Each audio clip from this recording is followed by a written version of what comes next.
Good morning and welcome to Citizen AY, the platform where we speak truth to power. Good morning. Welcome to Citizen AY, the platform where we speak truth to power. Watching Citizen AY live.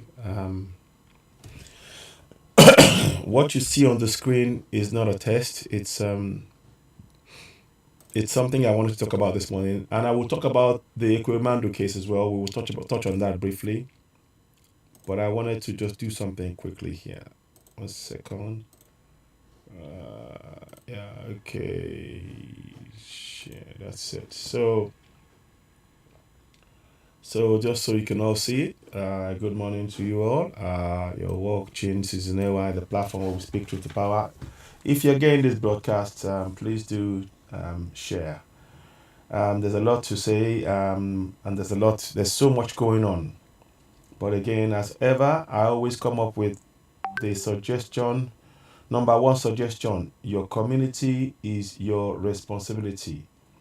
You cannot trust the army or the police to protect you.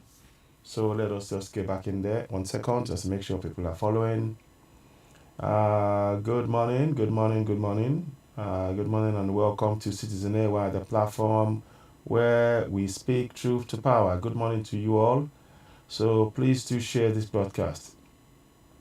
Okay, so he's going to court now to watch the Kwaramando case, I believe. He's got a week. He's been to. We will touch on that. Yomiko Iki has actually been to. Is actually at the office at the Aquimando case now in London, I think. But good morning, good morning, good morning.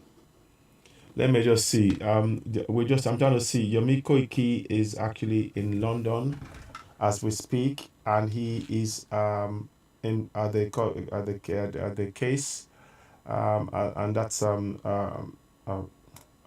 very good thing to do to show us what's going on. But anyway, we will come back with updates. Before I go ahead, I want to do something that I said I will be doing now,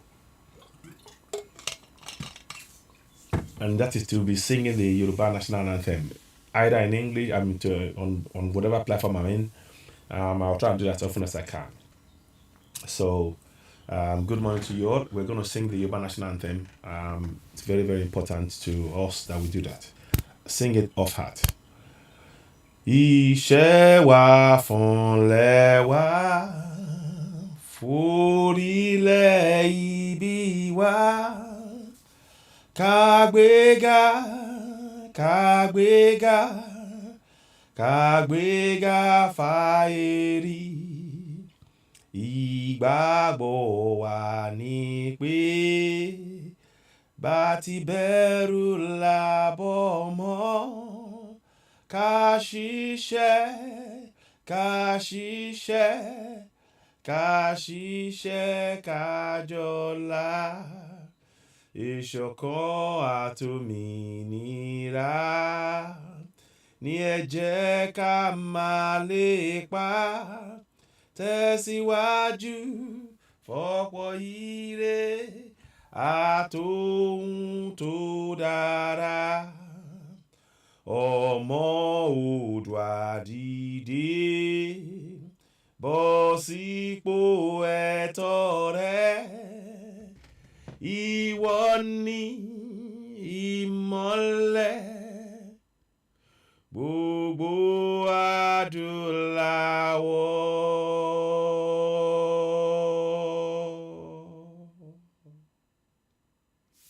Good morning to you all. Good morning. Good morning. Good morning. Good morning to you all. Yes, like I said, we might go swing over quickly and have a look at what Yomi Koiki is doing in terms of seeing the case about Ekweremandu, because I saw he's on a platform. Let me just check that briefly. I'm gonna first do something quickly. Let me quickly check that behind the scenes here as it were, and then I can bring it to you. But today's broadcast is the is to why we need to dismantle Contraption Nigeria. And it centers on the death and enforced retirement of Galant, Middle Belt, and Southern military men and women, from officers to general. It shows it shows the zero regard that Contraption Nigeria has for the lives of indigenous people. So we're saying break it up. Yoruba Nation, Biafra Nation, Middle Belt Nation. We're saying that. Unashamedly, we're saying that. And the reason why we're saying what we're saying is obviously is apparent to many of us. Because our lives don't matter. I will go and look into the case of the Tolulope Arutile, and we will go into detail about it. I will talk about the recent Major UJ Undianyede, who committed suicide. These are all gallant men. Major General Olusegun Adeniyi, who raised the alarm about the lack of equipment for Nigerian military as against the equipment that the federal government is ensuring that the terrorists get.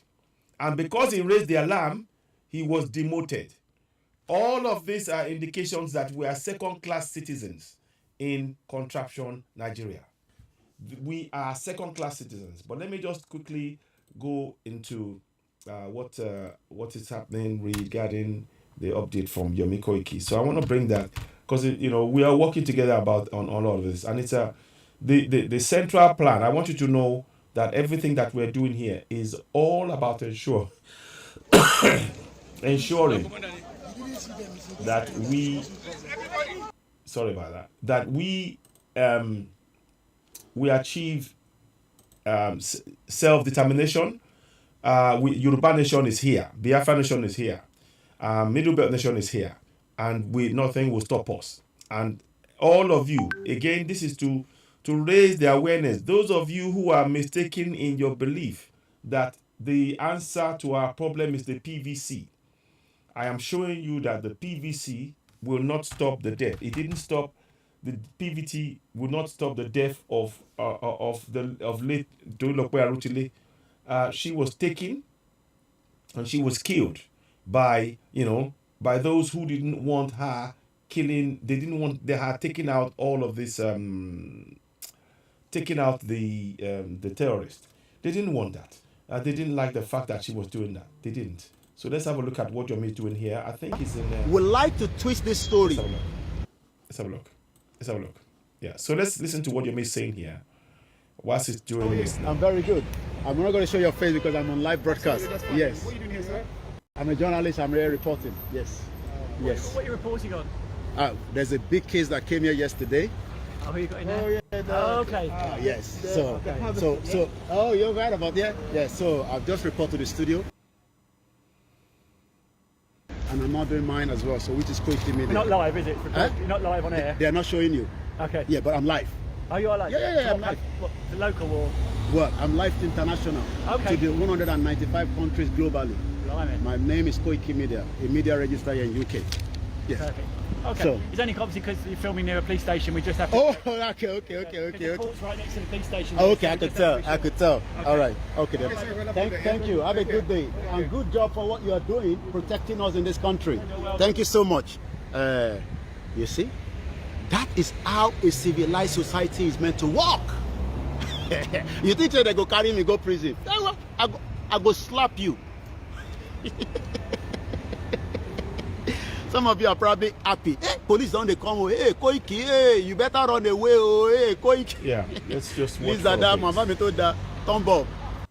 You think say this na if I slap you, you think say this na Nigeria? So we're gonna watch for a few Nigeria minutes. Now. I am living in a civilized society. They are concerned because they are not sure why the filming is going on. But now that I've told them, they have to protect me as well. So we're going to take calls. How are you? So now I'm going to take calls. I'm going to drop down my tripod. We're going to take a couple of calls. And then we continue with our program. Some people go down, they say, hey, they go arrest this boy today. We don't talk and say they go arrest him one day. Yeah. You are joking. So what do I say? You are joking.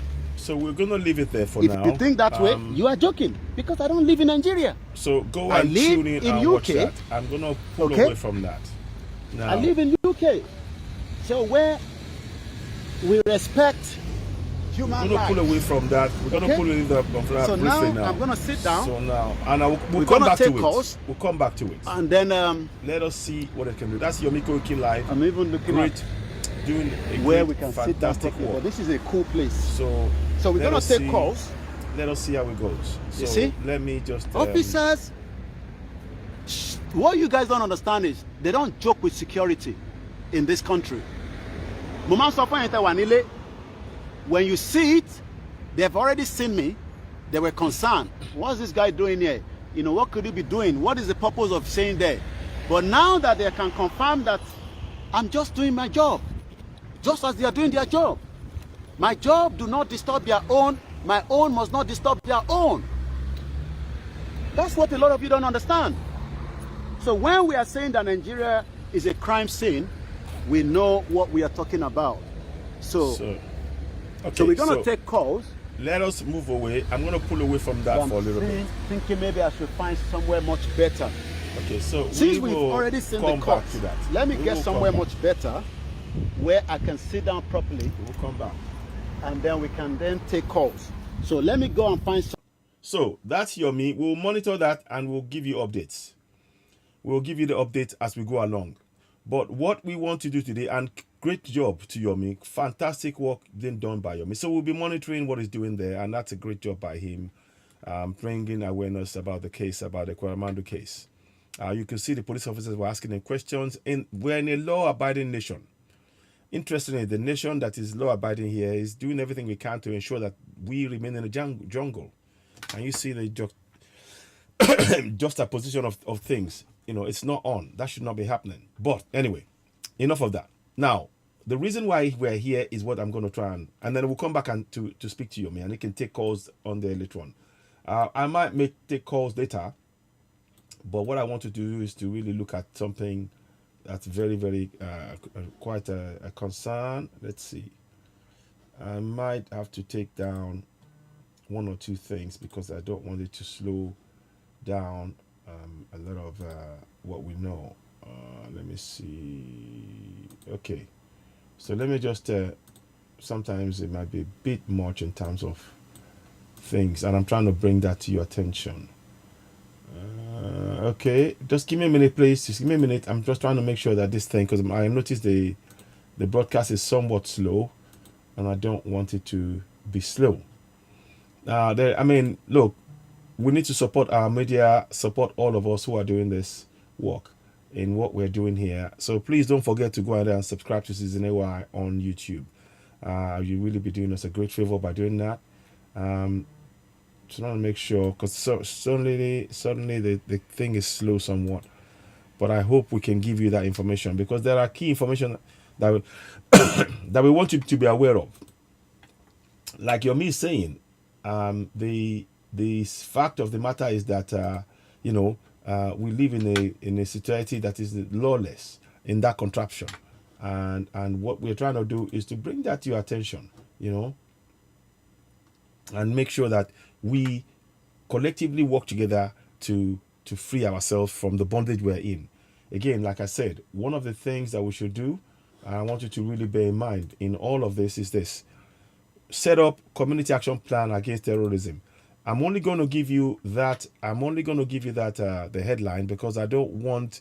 There are more information to give about that, but that information that we're trying to give to people on ground as things develop. But here's where you come in. You can help us grow that platform by subscribing to Citizen AY on YouTube, and we can reach more people. Now let us show you the plan itself now, in terms of we're not going to go into that other one there. This is the one we want to look at today.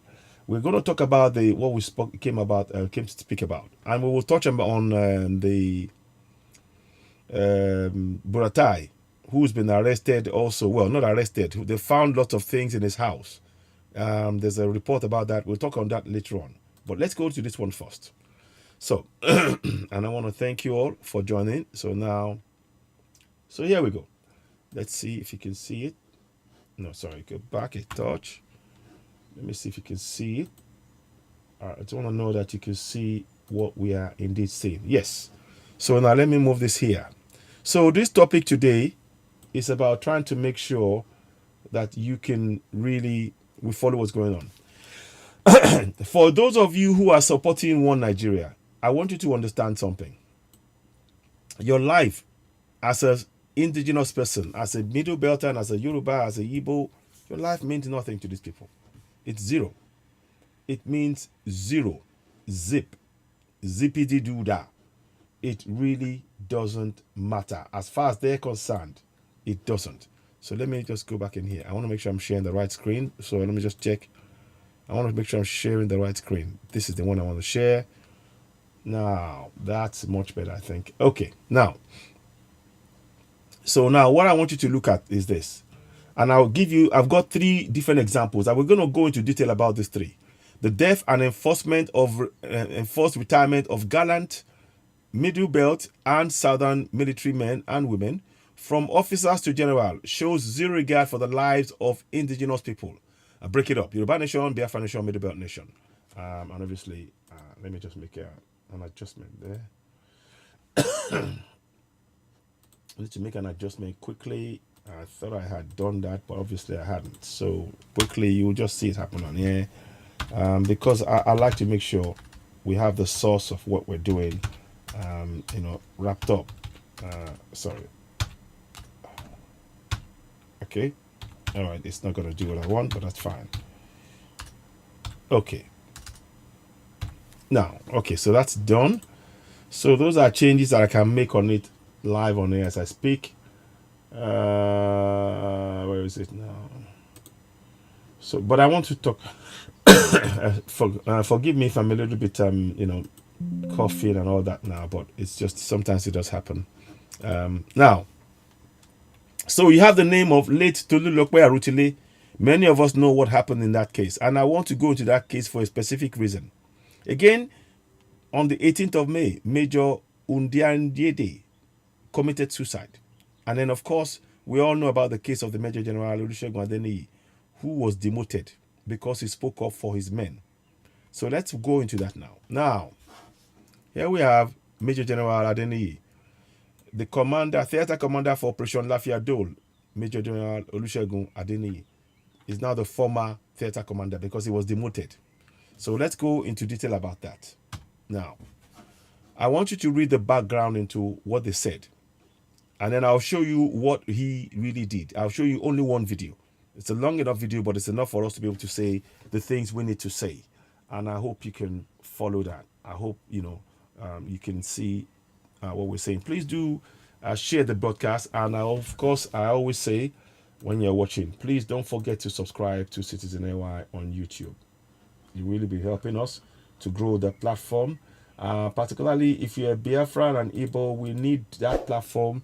Biafran, Igbo, and Biafran and Middle Belt, we need you on that platform to be able to help us share the broadcast because we want to reach a wider range of people. Oduatide, good afternoon to you. Welcome aboard. Thank you so much. And on YouTube and on Facebook. So we need your assistance in helping us grow that platform. So my Biafran friends, my Middle Belt friends, as you're watching, share this broadcast with family and friends and of course, my Yoruba friends. Now, here is what I want you to do, to think, to say, and to have in mind. So the case of the Major General now is what we're looking into. So this happened some time ago. So the military court in Abuja convicted a former theater commander, Operation Lafia Dole, Olusegun Adeniyi, who once led the country's onslaught against Boko Haram. The Punch is reporting. This is a report by Punch. The report said tribunal found Mr. Adeniyi, Major General, guilty of violating some sections of the policy on use of social media for personnel of the armed forces of Nigeria. Utter nonsense. The policy was released on June 11, 2018 on the directives of Chief of Staff Gabriel Olonishakin, a general. Section 15 of the policy forbids personnel from posting any video, audio materials, pictures during exercise operations. The court-martial, however, found Major guilty of producing and publishing a video on the counter-insurgency operation in Northeast in a manner that embarrassed. Can you see that? Their lives are being lost, and they are only interested in embarrassing and ridicule the armed forces of Nigeria. The fact of the matter is that the armed forces of Nigeria have failed to provide, the government and the military has failed to provide arms for the men they are sending to face Boko Haram. it is got to the situation where Boko Haram have more firepower than our army. And you will see in the video exactly what I mean. So please do continue to share this broadcast as you're watching. It is important. We need to really. I'm giving this is specifically if you have people who are talking about PVC and who are PVC, who are talking about PVC and yes, have you got your PVC? You need to understand that if you are not safe in your country and your life does not matter in your country, then there is no point in you having any talk about a PVC is useless. Any talk about the PVC is useless. So let's go ahead.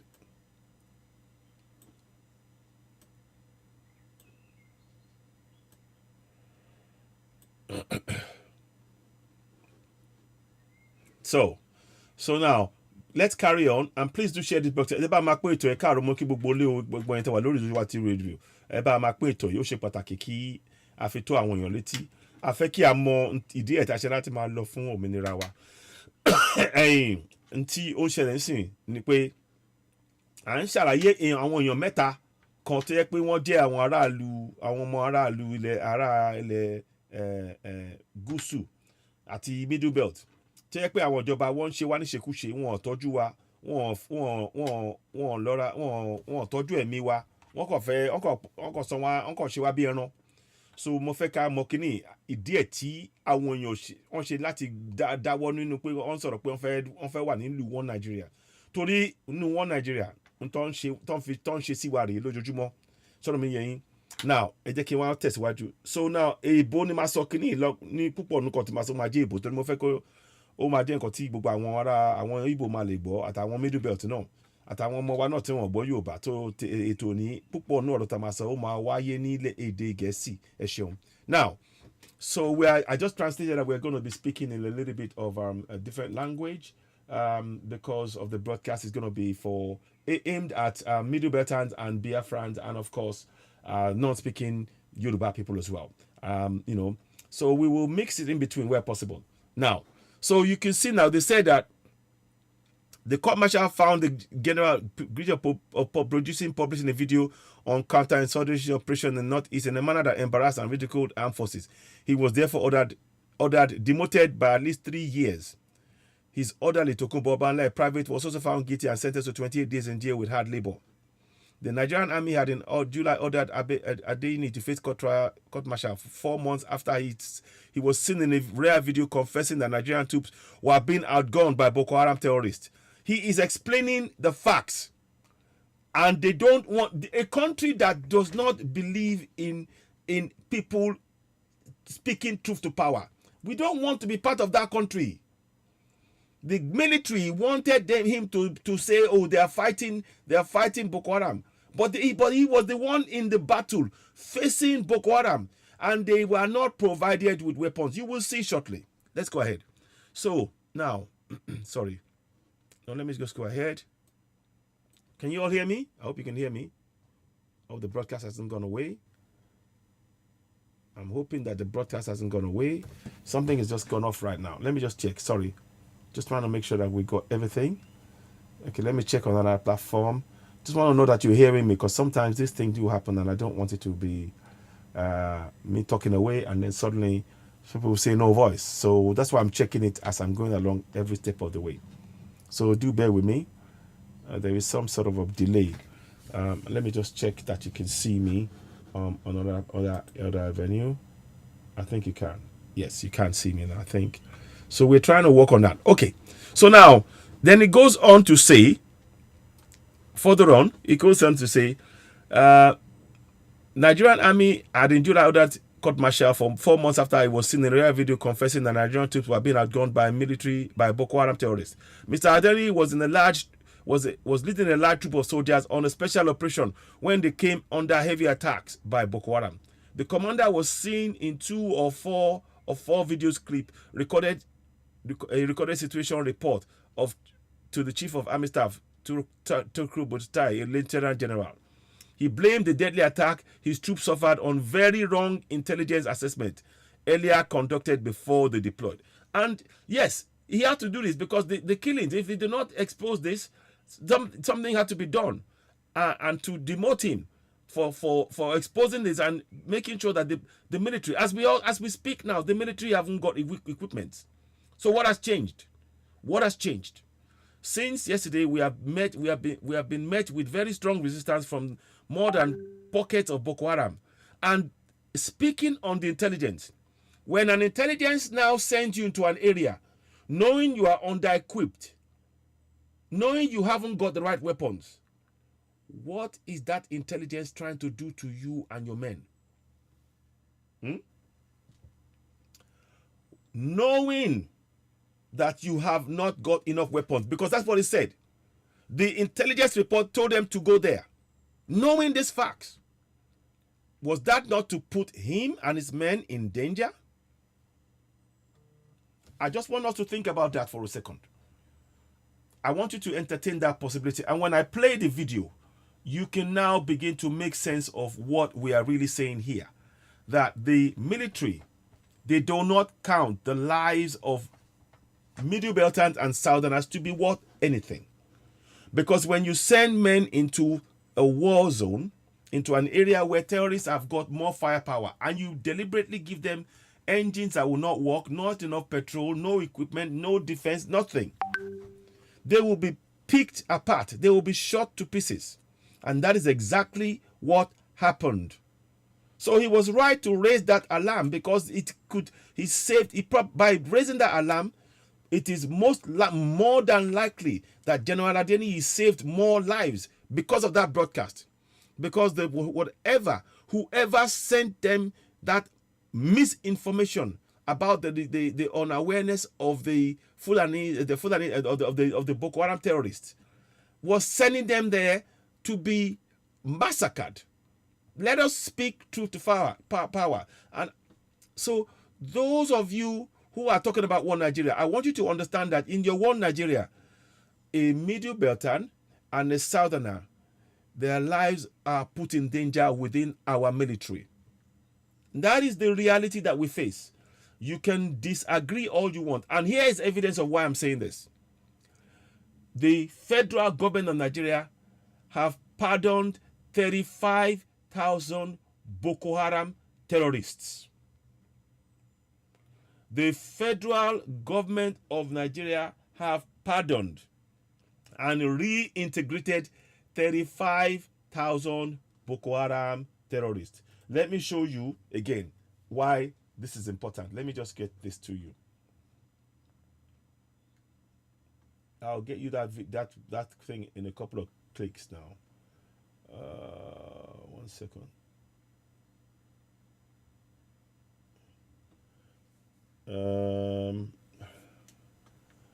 One second. Let me just get that to you.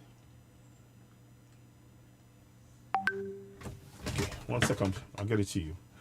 I need to just get that to you right now. 1 second. I just need to make sure you have this information, because I will keep showing it and reminding us, because many people seem to have this idea that it didn't happen, or that we're just exaggerating it. We're just sugarcoating things to make it sound worse than it is.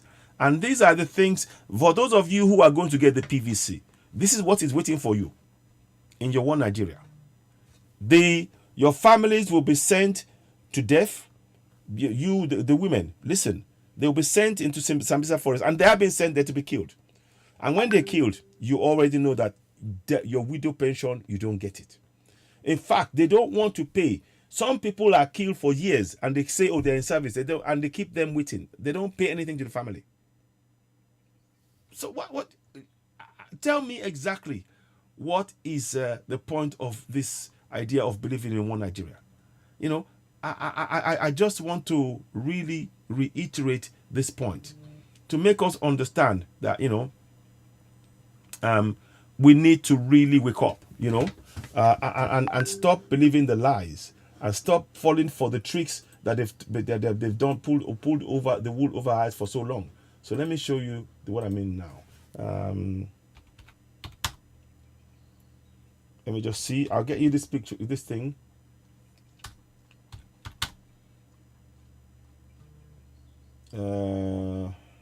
So 1 minute, please. Just give me a minute. I had that information, but I just wanted to put it here.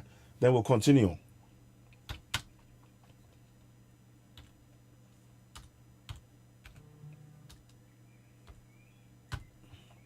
Oh, many please. Sorry about that. 35,000. Yeah. So here we go.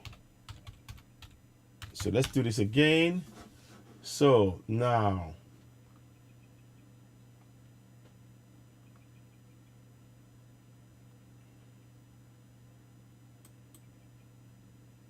I want you to see this information so that you know yourself. I put it up before, but I'm going to just show you again. The reason why, so that you understand that there is no misunderstanding as to exactly what they were trying to do. Governor Zulum says that terrorists, repentant, over 35,000 repentant terrorists for reintegration. Over 35,000. Now, so you can see that information right there. And the reason I put it there is just so that we understand, particularly those of you who are going to go for PVCs, you need to understand that when you go for PVC, you are protecting the terrorists who are coming to kill you in your community. You're better off breaking away from Contraption Nigeria. The army is designed 35,000 terrorists. You can see it in the picture there. Just make sure I want to see that you're getting that picture. You see that? So that is an important information right there. So let's read a little bit about what it said. Then I'll come back to what I was doing before.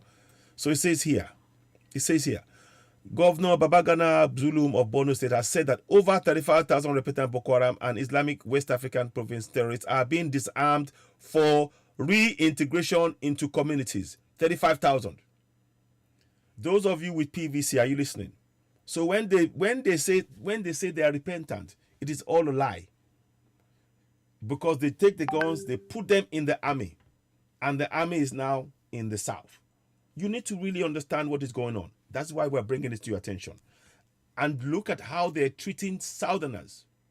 They're court-martialing them, they're killing them, they're putting them in harm's way. You'll see the video shortly. So I'll come back to that later. Now, I wanted to just show that as we were talking, so that you get the context, the proper context. It's very important to get the proper context of what is being done. And all of this is if you have Biafran friends and Igbo friends and Middle Beltans who are still supporting one Nigeria, Igbos who are supporting people from Southwest and Southeast and Middle Belt supporting one Nigeria, send them this video. They need to know.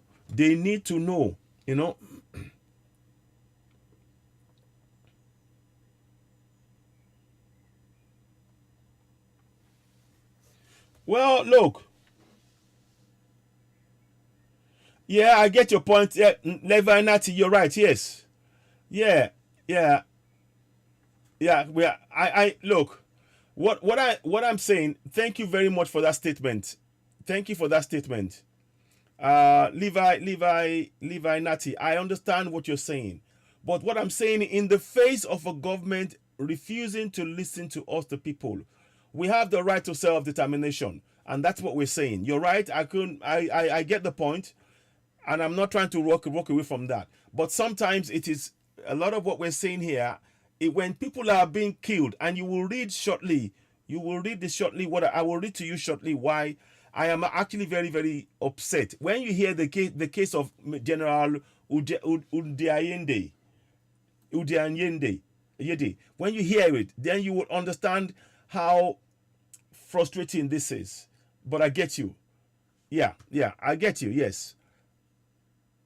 Yeah, dismantle, yes, because our nation was dismantled. Yoruba nation was dismantled. Yeah. Yes, okay, very good point you made there, but we're not, yeah. Okay, thank you very much for that. But we will proceed with the statement and we will look at it. Thank you, Levi. So now, but what we are saying is this: it's important to understand in all of this, the federal government has not protected the people. The federal government, like I've just showed you, they have put 35,000 so-called repentant terrorists into our community to kill us in our community. So it is in our own interest to ensure that we protect ourselves. And we have to make sure that people understand why we are saying dismantle. Okay, it is self-determination. That sounds better. I get it. Yes, I get that. It sounds, and that's what we're trying to go for. But it's very important that we do not allow ourselves to be coward. We have every right to go for self-determination, and because they are oppressing and killing us on a daily basis. Nobody has been the same, and the people are being killed in Owo. People are being killed in all over the southwest and the southeast and middle belt, and nobody is ending up in jail. How many Fulanis are ending up in jail? And they keep telling us to believe in one Nigeria. And it is our land. We, the indigenous people, are sacrificial lamb for one Nigeria. And that is why we're saying what we're saying. But I understand what you're saying there. And thanks for that information. I appreciate that. Now, let's go on to what we're saying here. So, he blamed the deadly attack his troops suffered on very wrong intelligence. And that's what I mean. They are sending us to death. It's very important. I just showed you. They pardoned 35,000 terrorists. In the middle of pardoning them, they are sending our people, Middle Beltans, Biafrans, Oduduwa people. They are sending us into Sambisa forest to be shot at with terrorists that they've given firepower to kill us. And they're not giving the army the same firepower, you know? Yeah, in the last 2 hours, somebody just said, so can you give me the details about that, please, Levi? Can you call in? Levi, I've got my phone on. Do you want to call in and give me update on that if you can? If you got that, or send it to me. I'll have a look. I'll have a look. We are getting reports from that apparently there's a fresh incident in Oyo State in the last 2 hours. So let's go and look at that. So let us go and look at that as we speak. This is why I'm saying we cannot. You see, if one Nigeria, if they had been stopping the killings, then you can talk about one Nigeria. This killings going on is clear intention that their one Nigeria is to exterminate, carry out genocide against Middle Beltans and Southerners, and that's why we need to speak. So let me just bring this up. So it says here, terrorist attack in Oyo State. So let me just see if I can find that. So all of this in Oyo State. Again, I've said it before. In all of the states now, we need. Okay, no problem. Don't worry. I'll find it. I'll dig into it. Let me just see what's going on. I'm gonna find that. Anybody got that information? Let us know. So,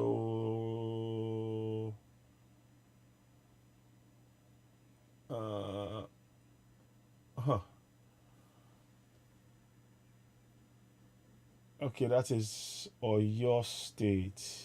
But that's not the one I'm looking for. We're looking for Oyo, latest terrorist. Let me see. I'm just gonna bring this to bandits attack in Oyo State. So let me see. I'm trying to see if I've got anything on here. So far, I haven't got that information. If anybody has an update about a possible attack in Oyo State right now, then no problem. Then let us know. Get in touch.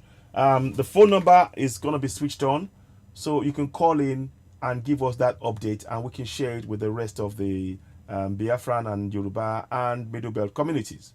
Very, very important. Babag. Okay, thank you. I'll have a look. Thank you for that information. I'll have a look at it, and I might get in touch with him. I think I have his number. I'll find out. So, what a minute. What's going on?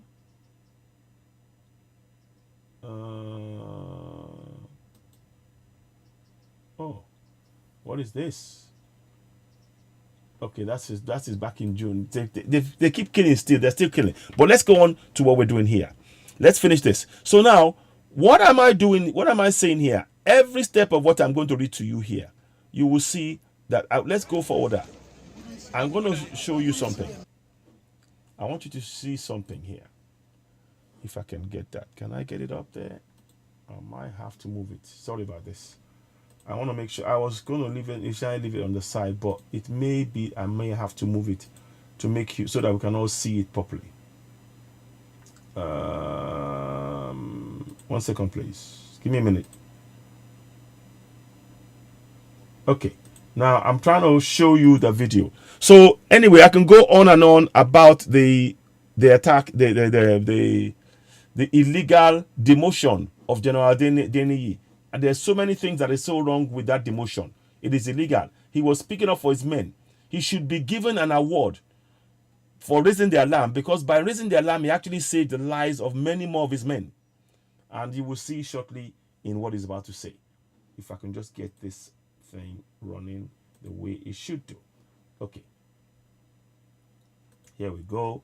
So I think I'm going to centralize that. So let's put it this way, because I want you to be able to see that information. It is very important. I'm going to put it in the middle here. And, we will overlay that. Now, I want you to listen. Listen to General Adeniyi. This is back in 2018, I think it is, if I'm correct.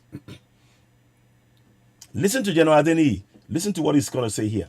And these are, bearing in mind, these Fulani terrorists have shot at and killed these men who have not been given the right equipment. The tires on the car were flat.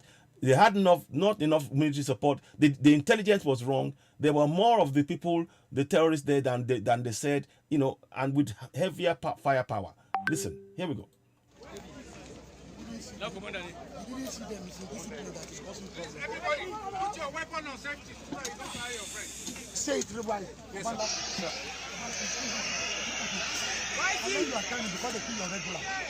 That is not the time to cry. Look at me. That is not the time to cry.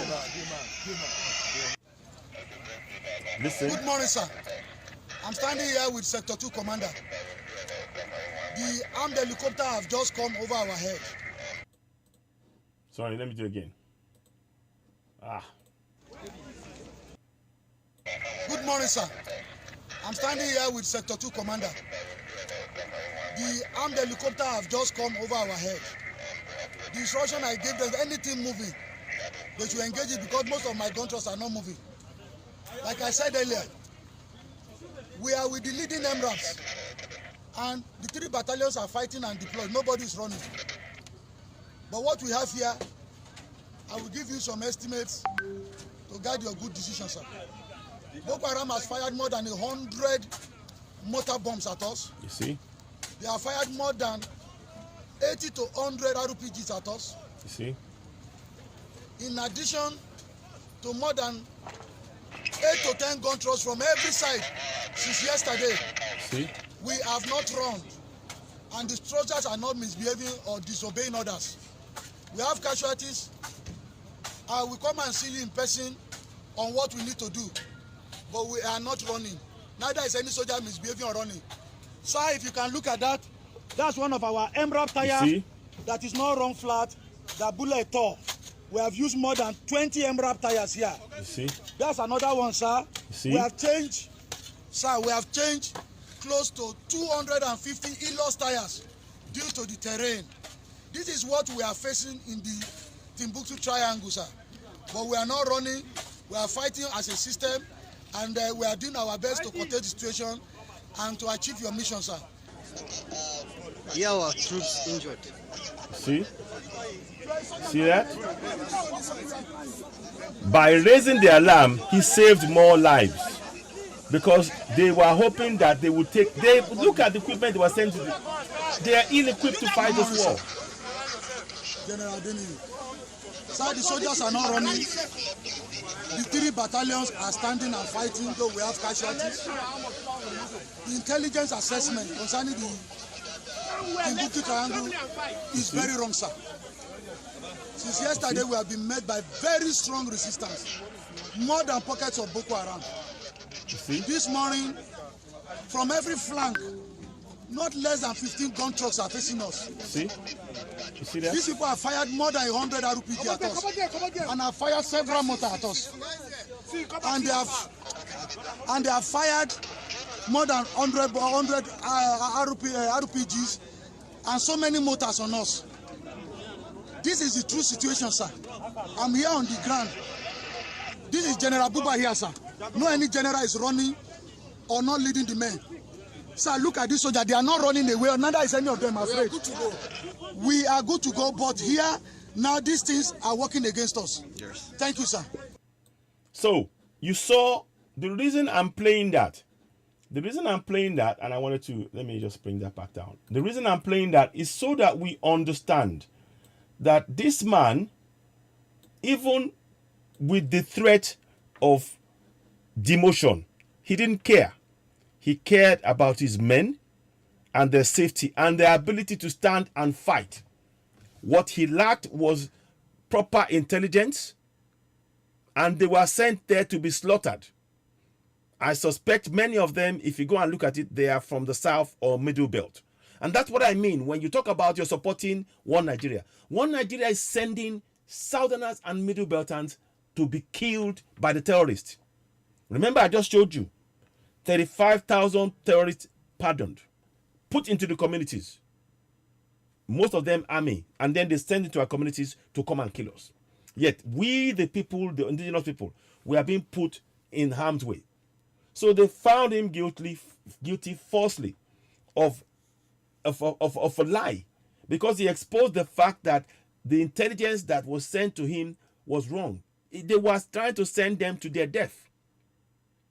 They were trying to send them to their death. So these are information that those of you going for the PVC, that you need to be aware of. When they're telling you to support One Nigeria, please understand that One Nigeria is not meant for you as an indigenous person. Let me say that again slowly. One Nigeria is not meant for you as an indigenous person. It is meant for the northerners at your expense, because they want your resources in your land. So your PVC will not stop this. And again, on the issue of the PVC, I am so glad that many of you are coming out. There's many people going for PVC. I would rather you put your effort on joining hands in your community and going for community action plan against terrorism. I'll show you a quick thing I've done about that, and I want you to just have that in mind. I'm not going to show the details about much, but here we go. I want you to have in your mind community action plan against terrorism. We need that in the communities right now. We need people to be able to defend themselves in our communities. That is more important than a PVC. I tell you why. The PVC will only mean you're wasting your time, because the person that will be elected as the president of that contraption is going to be Atiku, because he's a northerner. However many votes you put together for Peter Obi, he can win, be the largest one. Likewise with Tinubu, the man they want is a Fulani man, and is no other than Atiku. So you are better off, your focus right now, provide safety and security in your community. Community action plan against terrorism. That is our number one priority. I reiterate that right now. Because we are not safe in Contraption Nigeria, we have every right to go for self-determination. We have every right to go for self-determination, because we have been killed on a daily basis. Look at Owo. Now we are hearing in Oyo State. I mean, in June, they killed again. They're killing every day. And all the time, the military, who are supposed to protect you, they are being infiltrated. They put in 35,000 terrorists. They said they repented. They are in the army, and they are in the south. We are in danger. Don't ignore, we are in serious danger. So that's why I'm saying what I'm saying here. So let's go back again to, I don't want to put this up. Good. Okay, so there you go. So there's more things behind that I want to do. And I want you to also, briefly, I'd like you all to think about something. We need to work out a plan where the community can protect themselves. Self-defense classes, those kind of things. There are steps that we need to do to plan that. And that's why we're bringing this to your attention. So let's go to the next thing now. So you saw the video of General Denis. So there we go. Now, this video here is of a late Major UJ Undianyede, committed suicide. May his soul rest in peace. Now, we're going to read in detail what he went through. Again, this is for those of you who are supporting One Nigeria, who are going for PVC. You need to understand what Nigeria really is doing to you as a Southerner, and they're keeping it from you. They are keeping it from you. Let's have a look at how we're going to do this now. So we're going to read it a bit more detail now. Here we go. It's a long read, but I'll read it. It's on the screen. On the 18th of May, 2022, The country was awash with viral news of Major UJ Undiayende committing suicide. Who is he? Why will a major kill himself? Why will an officer that was about to be promoted to lieutenant colonel kill himself? 4 months into his promotion, Major UJ Undiayende, may so rest in peace, was a battalion commanding officer who was very ruthless with Boko Haram terrorist sect. He led many clearance operations in the northeast, dislodging Boko Haram in their numbers. His great service to Nigeria eventually led his untimely death. His action to summarily execute those captured terrorists didn't go down well with some vested interests within and outside the army. So they called for Major Undiayende's head. That was the beginning of his many troubles. That eventually led to his death. His problem in the army started when him and his boys arrested some Boko Haram confirmed terrorists and handed them over to his superiors.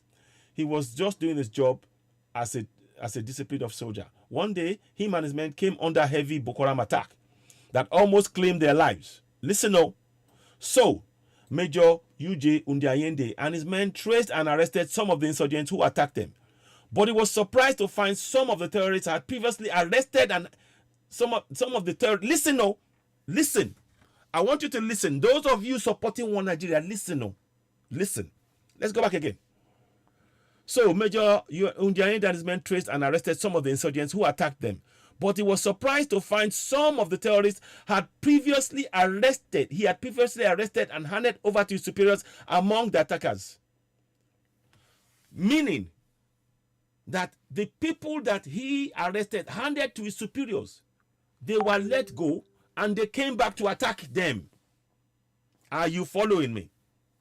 Are you following what we're saying?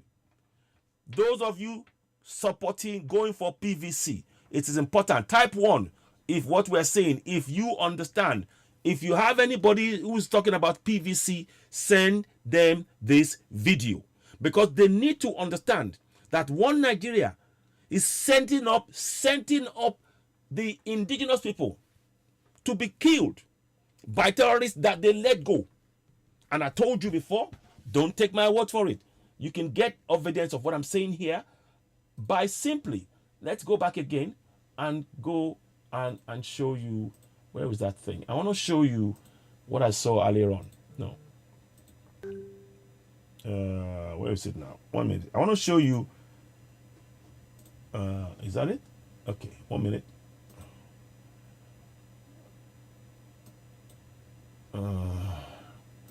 Okay, Governor, let me just put it up again. Yeah, so now it'll come up. And I want to just show you that so you understand. And this report that I'm showing you is this 30th of March 2022. This is. Look at that. So now, you see that here, Governor Zulum said they had the repentant Boko Haram. Yeah? So what that means is that when they arrested, when this general, let me go back to 1 second. When Major Undiayende, when they captured those Boko Haram terrorists and handed them to their superiors, instead of them facing the court justice, they were released to come and attack again. One Nigeria PVC people, are you listening? Are you listening? Let me just check that people are with me. Because this is when we talk about that One Nigeria is a danger to our health, that's exactly what we mean. And we need to explain that. And when they pardoned 35,000 and they freed them, this is what you need to understand. You are in the mistaken belief that One Nigeria is for you as a Middle Beltan, as a Southerner. It isn't. And that is what we are trying to highlight. This major now, this major that was about to be promoted, he fought for his people. And he tried to protect the lives of his men, only to find that the people that he arrested and handed to his superiors, they were let go to come and attack them again. That's your One Nigeria. That is your One Nigeria. That is your One Nigeria. I hope you're all following what we're saying here. So let me just make sure I want to make that slightly bigger if it's possible. I don't want to make it too big, but anyway. Okay. So now, so please do share this onye.ugo now. Yes, exactly. Yes, I support you. And let Buhari be angry all he wants. So I support Onye Dot. Yes, absolutely, because he doesn't like the fact that Biafrans are standing up for their people, and we should do. And we be increasingly Oduduwa people are doing the same. And Middle Belt, we encourage you all as well. Now, so it says here. He was surprised to find some of the terrorists he had previously arrested and handed over to his superiors among the attackers.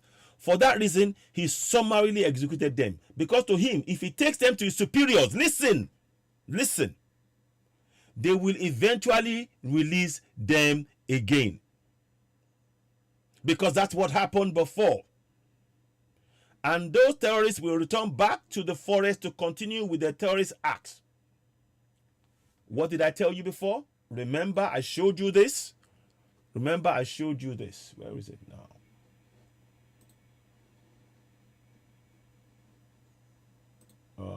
Come on. Here we go. Yeah. Remember, I showed you this. And I may have to do something quickly, but I will. No, not that one. Sorry about that. Nonsense. This is what I want you to look at. Let's see if I can do that. You see that? You see 35,000 unrepentant terrorists. That's exactly what happens when they capture these terrorists.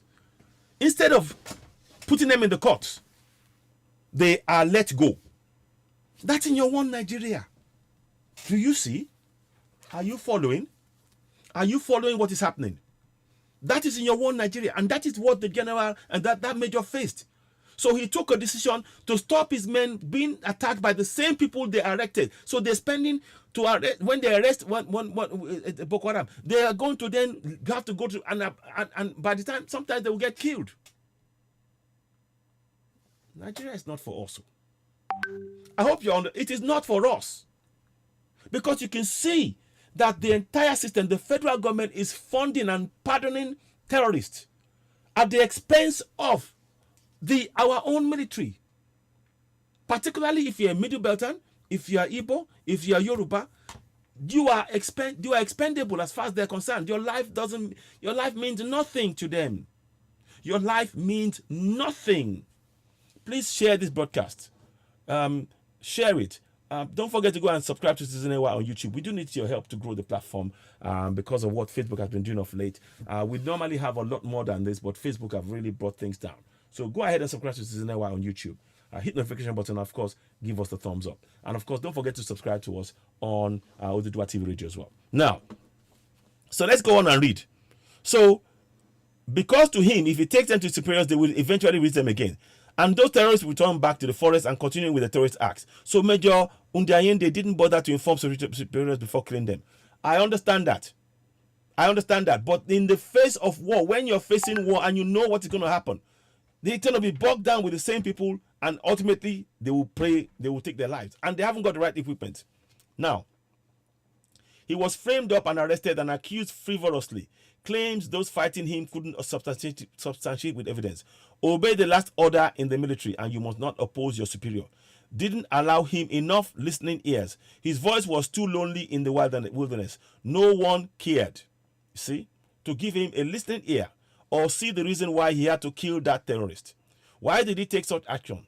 Those in bed with a vested interest in prosecuting. And here's what I want you to know. What they are doing, those in government, remember, I will show you again. I want you to keep reminding you. Those in government, they've now even told, they are working with the terrorists. When you come and you see the military Nigerian army, put your hands up, put your guns down. They will take you in, we will free you. So the army is they're being forced. The hands of the people are being forced. When they are having to arrest the same person over, and that's in your one Nigeria. This is in your one Nigeria. This is what is happening in your one Nigeria. And the governor is telling you they have pardoned 35,000 repentant Boko Harams and they are in your community. And many of them are foreigners. Do you see that why your PVC is now meaningless? I hope you're seeing it. Now, let's carry on. Okay. So now it says here, why did it take action? Those in bed with a vested interest in prosecuting the fight against terrorism were against his action, even though they knew that the terrorists were confirmed. Major Udiayende was eventually forced to a military court-martial at the Army Division, Kaduna State. He and his boys were accused of having to have committed some infractions in the Northeast while fighting Boko Haram sect, for which they were being tried. It was a kangaroo court-martial. That was more like a gang-up to deal with him for standing up for Nigeria. You see, there is a price for standing up for Nigeria, particularly if you're a Southerner. When you stand for Nigeria, you think you are standing for all the nation. But standing up for Nigeria, you are threatening those who want to take your land because, in their eyes, they want you to take over the land. That's why the Fulani terrorists, the bandits, the so-called bandits, the terrorists, the government is funding them. One Nigeria is not for us. Can you see that now? This young man, this major, sorry. Let me go back again. Where is it now?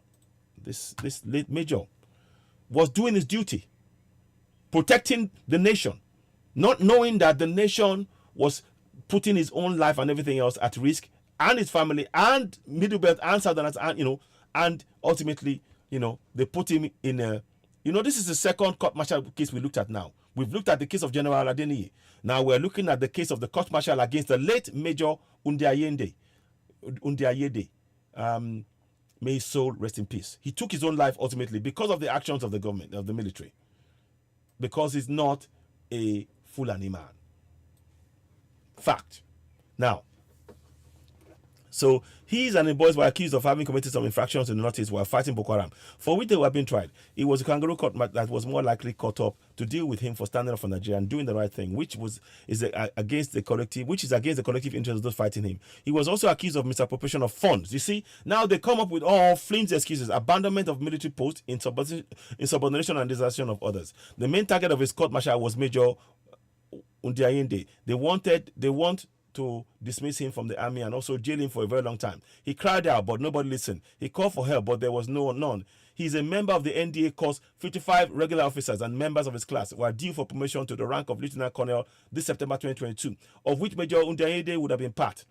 But he was fighting a battle for his life and career against some powerful people without any hope on sight. Heaven know what the court-martial will be, and heaven know the consequences of the judgment. Major Undiayende decided to end it all. With only 3 days to the judgment, on the 16th of May, he committed suicide. He killed himself rather than face persecution that will lead to his dismissal from the army, his imprisonment, and probably his death. He took his own life, leaving behind a beautiful family without saying goodbye. He used a service pistol to kill himself. He died because he stood by the truth. He died because he wasn't happy how some senior army officers collude with terrorists. Remember, Danjuma said, they collude with terrorists. And that's what I said.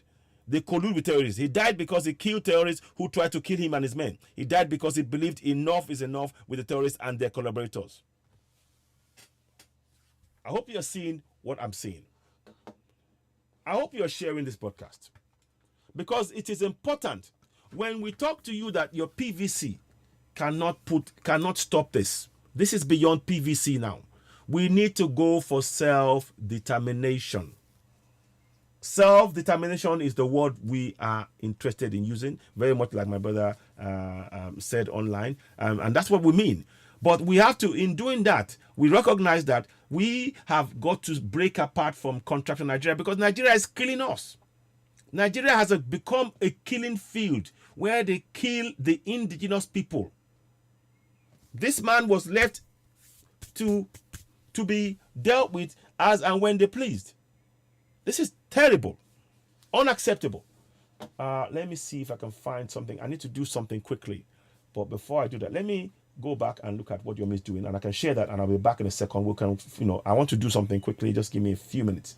So we will get Yomi update on what Yomi is doing, if he's still there, and then I'll be back in a few minutes myself. Let me just check something. So there's one more case I'm going to go into detail. So you now understand when we talk to you about the fact that supporting One Nigeria is actually a danger.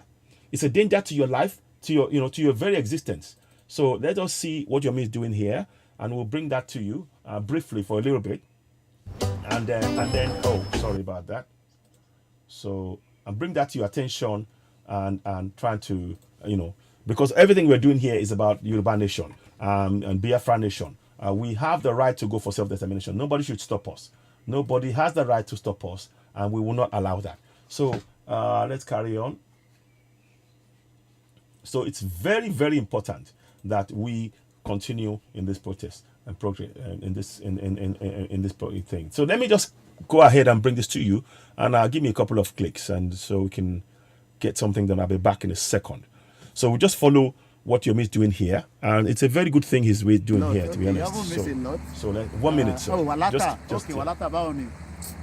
With this program, there's another vehicle coming this way. Emma renew some drive for Dalalana. You know, all these.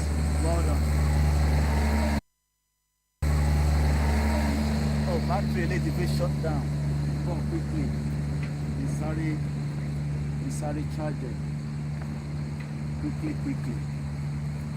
Waiting for me. Anyway, I think about the program anyway, so for now we're standing.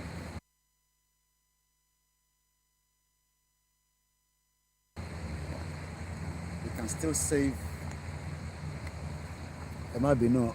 Come on, Walenu. Oh yeah, yeah.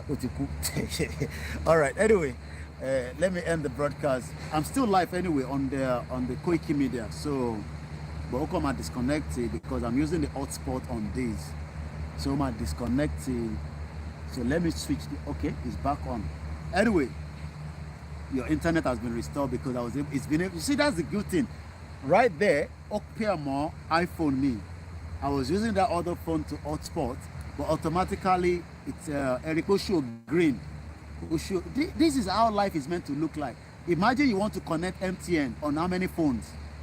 So I'm actually connecting now one phone to 1, 2, 3, 4. Again, switch a little bit. So let me connect it to Koiki Media. So this is what we tell our people. It's entirely up to you to believe us. If you don't believe us that Nigeria can never work, well, I pray may Nigeria never happen to you. Because if Nigeria happened to you, you will go through a lot of stress before you know that that country is a total messed up. Have a very good afternoon. Just for the record purpose, today is the 24th day of June 2021. And as I always say, I am not the bravest. I'm just playing my own part in what we are doing and to enhance what we are doing. Nothing more than that. We have a lot of intelligent Yoruba people that are doing more than what I'm doing. You will probably not know them. You will probably not see them. But be rest assured that there are hundreds and hundreds of people that are working day and night so that the Yoruba nation can become a reality. So well, I can only do my best, and that's exactly what I am doing. I will continue to do my best. We are not going to give up. We are not going to back out, and we will try all our best. I think I'll take this as the last caller. Hello, my last caller. Everyone's okay. Ekason, Yawa.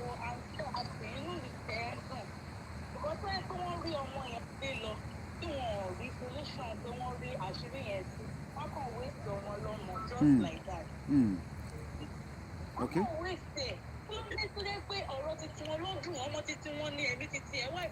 I've been at the Koiki Media.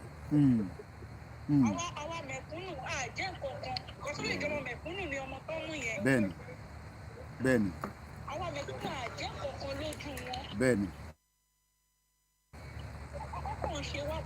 What? Ben.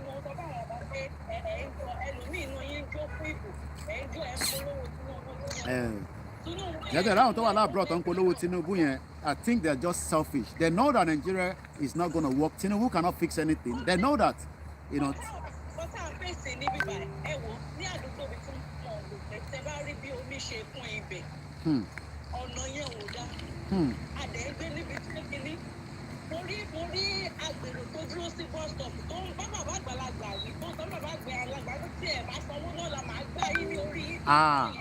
Olórí burúkú làwọn agbèrò yẹn Ọlọ́run dáríjì mi.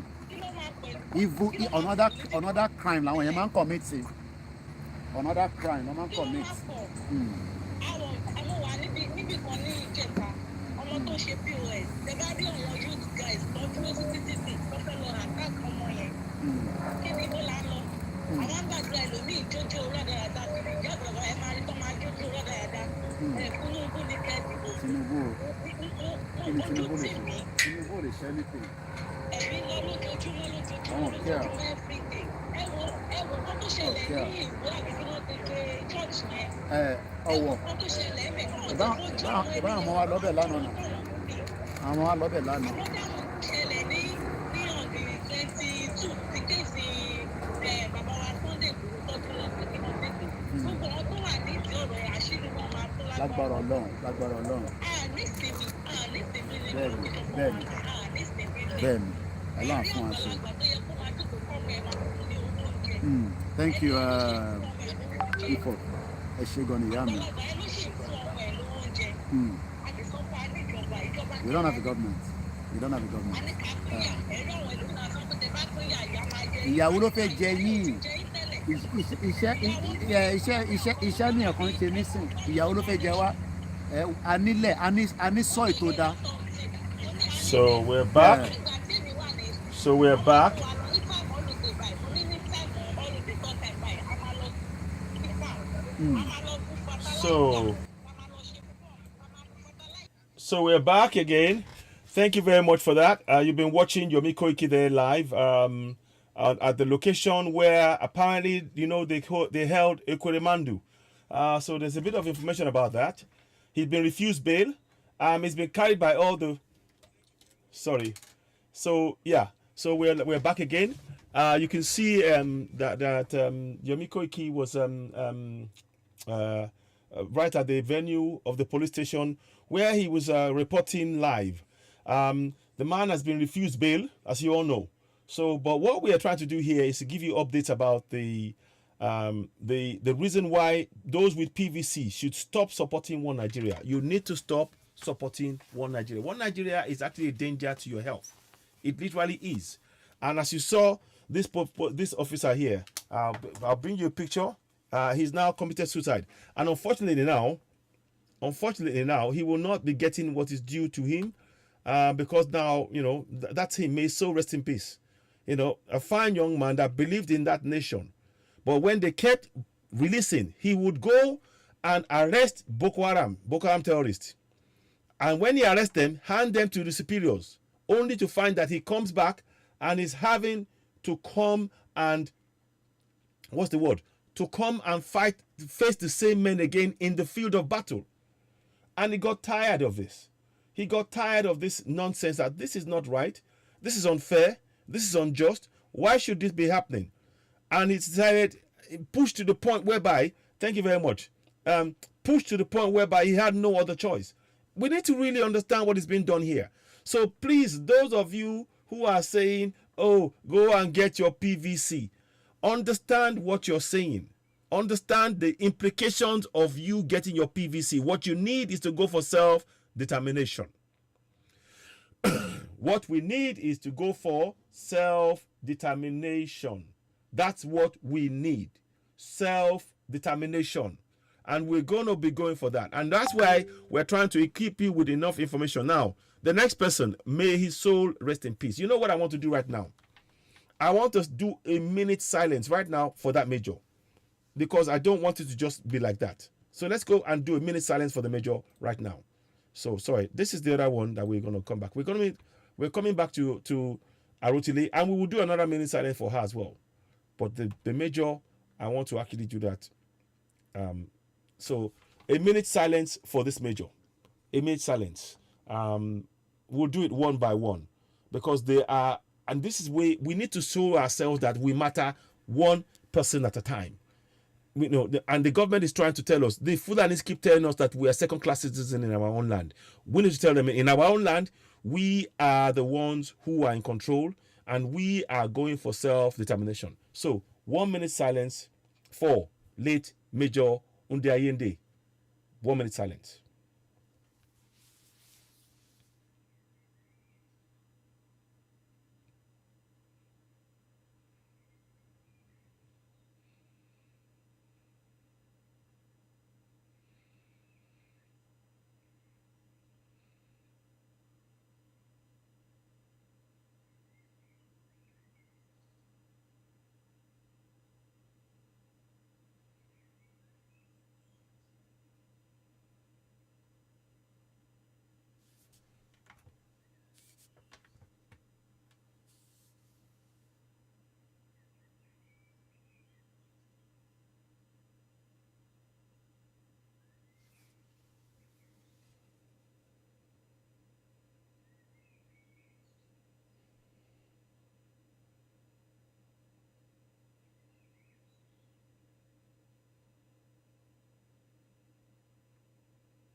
So, may his soul rest in peace. So let me just so may his soul rest in peace, in perfect peace.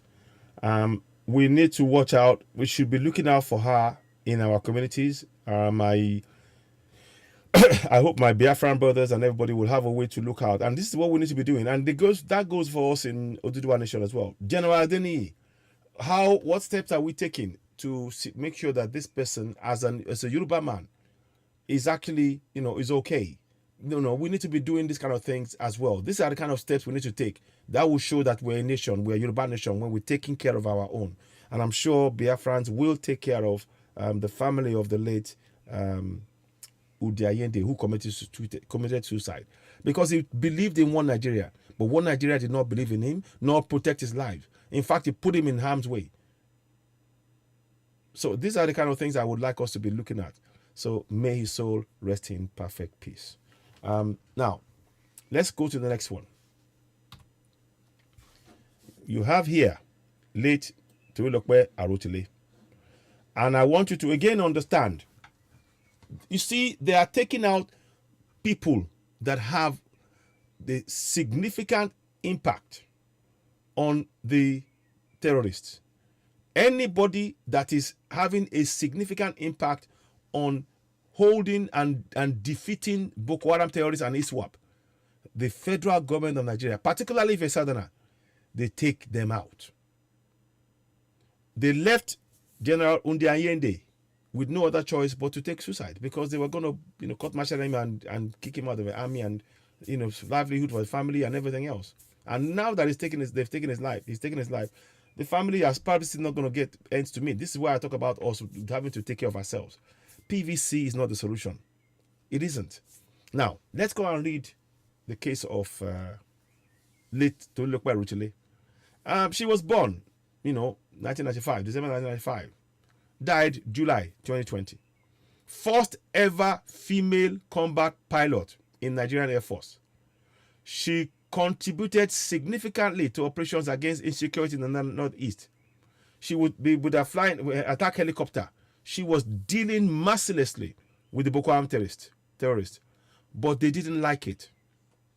The people, the power that be, that late Major Undiayede talked about, those powers that be, they didn't like the fact that Tolulokpe Aruchile was taking out and killing all these terrorists. They didn't like that fact.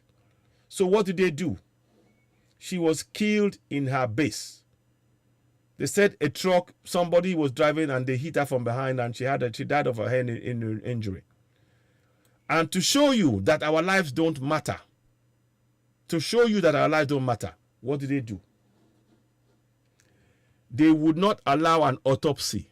They lied that the family did not want an autopsy. They lied. I did a video live one time. I forgot it somewhere, where the dad of Tolulokpe Aruchile spoke. Let me see if I can actually get that video. Let me see if I can get that video out, because I know I did it some time ago, but I want you to know that these are the kind of things that we should really, not accept. We shouldn't. So, let me just do something quickly. Then I'll read a bit more about the case. The government stayed. They said that the family wanted it done, closed up quickly. They didn't want it too long. They wanted it just buried. That is why they didn't do the autopsy. That is a government trying to hide. Again, remember, she believes in one Nigeria. And she was supporting one Nigeria against the terrorists. But the government was supporting the terrorists. And they used somebody in the base to kill her. They told her to come into the base. She was at home. They told her to come into the base. It was while she was in the base that she was killed. That's your one Nigeria. Now, let me see if I can find that video. So when we say that we should dismantle Contraption Nigeria, because the Contraption is about killing us. It is about killing us. We have to preserve the lives of the coming generation. So you can see now, I've given you 3 different people now. General Adeniyi, demoted, court-martialed and demoted. Major Undiayende, he was going to be demoted, court-martialed, and sent out of the army. He killed himself. And now, as you all know, I remember we had a lot of protests outside in the UK about this, about Arutile. I was at the protest. We stood at the Nigerian embassy, Nigerian embassy in Central and West London. I was there. We protested when we didn't want her buried. We wanted an autopsy done. They didn't.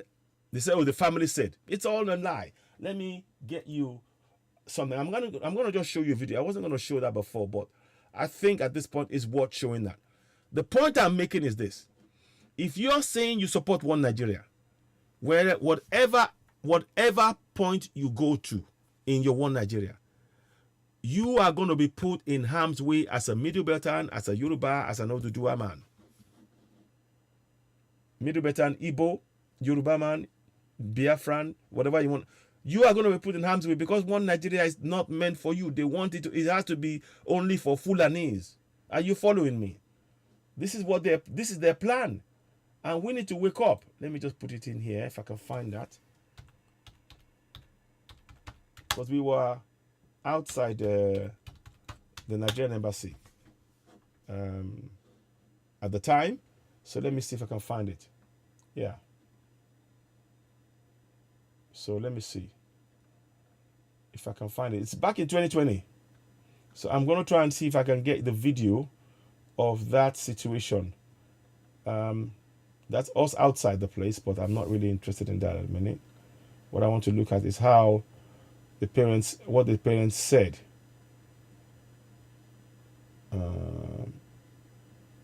I'm trying to, if I can find the video.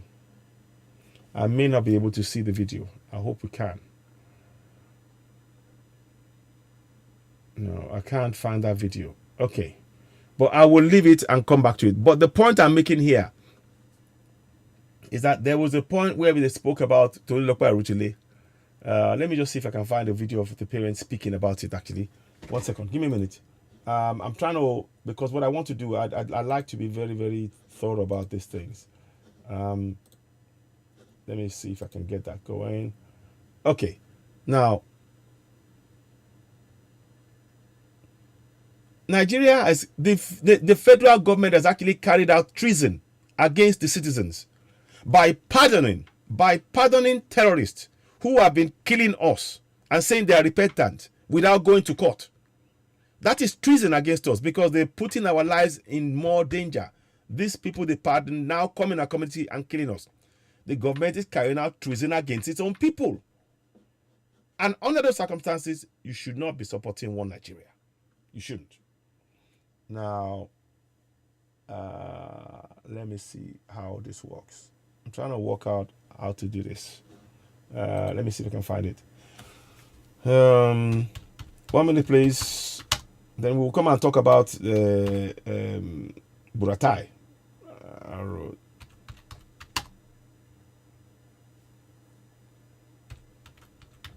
Okay, let's have a look.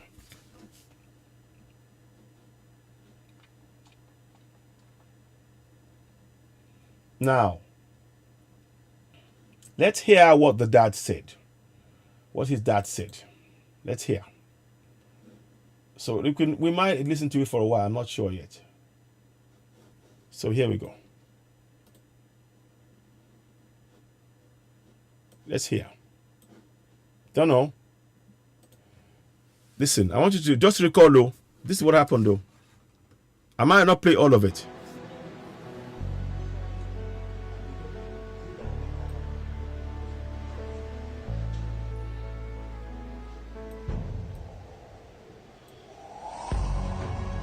That's the parent, that's the dad, mom.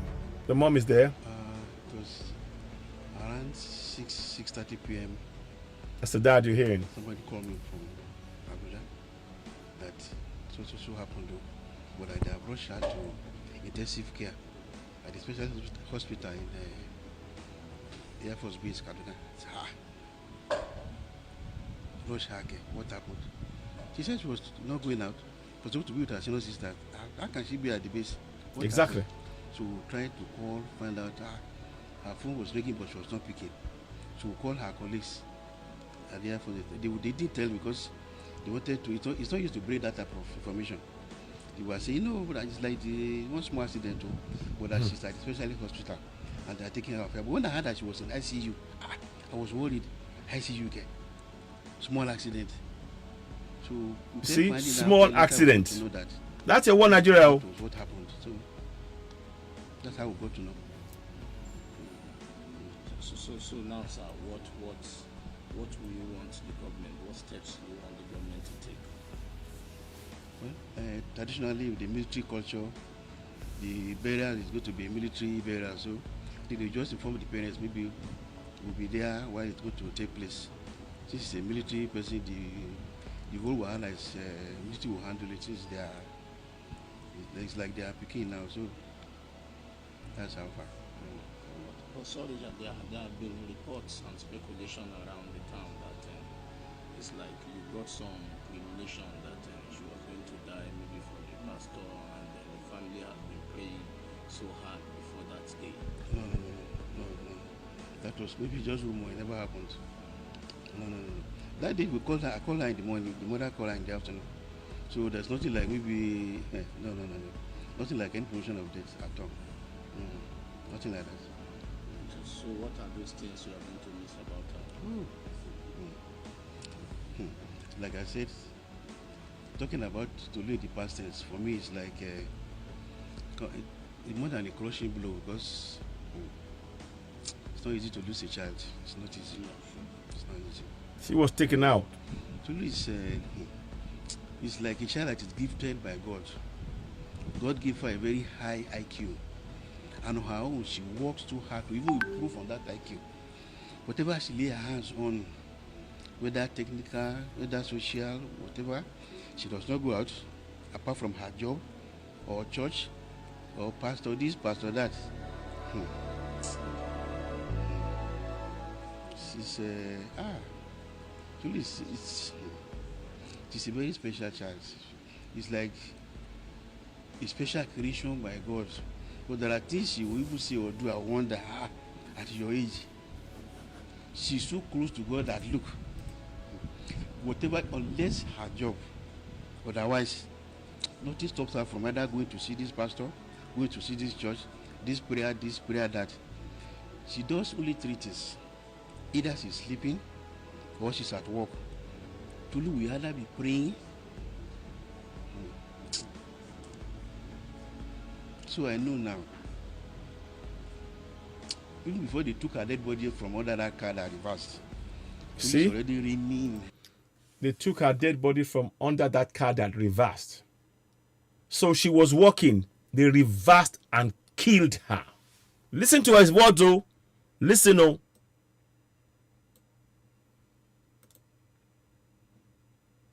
This church, this prayer, Listen. that. She does only 3 things. Either she's sleeping or she's at work. Tulu will either be praying. So I know now. Even before they took her dead body from under that car that reversed.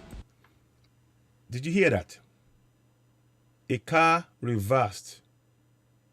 A reversed car. She was probably walking away, not oblivious, and the car reversed over her. And they will say it was an accident. Can you see? That's what One Nigeria does to those who are trying to protect One Nigeria, who are Southerners, who are Middle Beltons.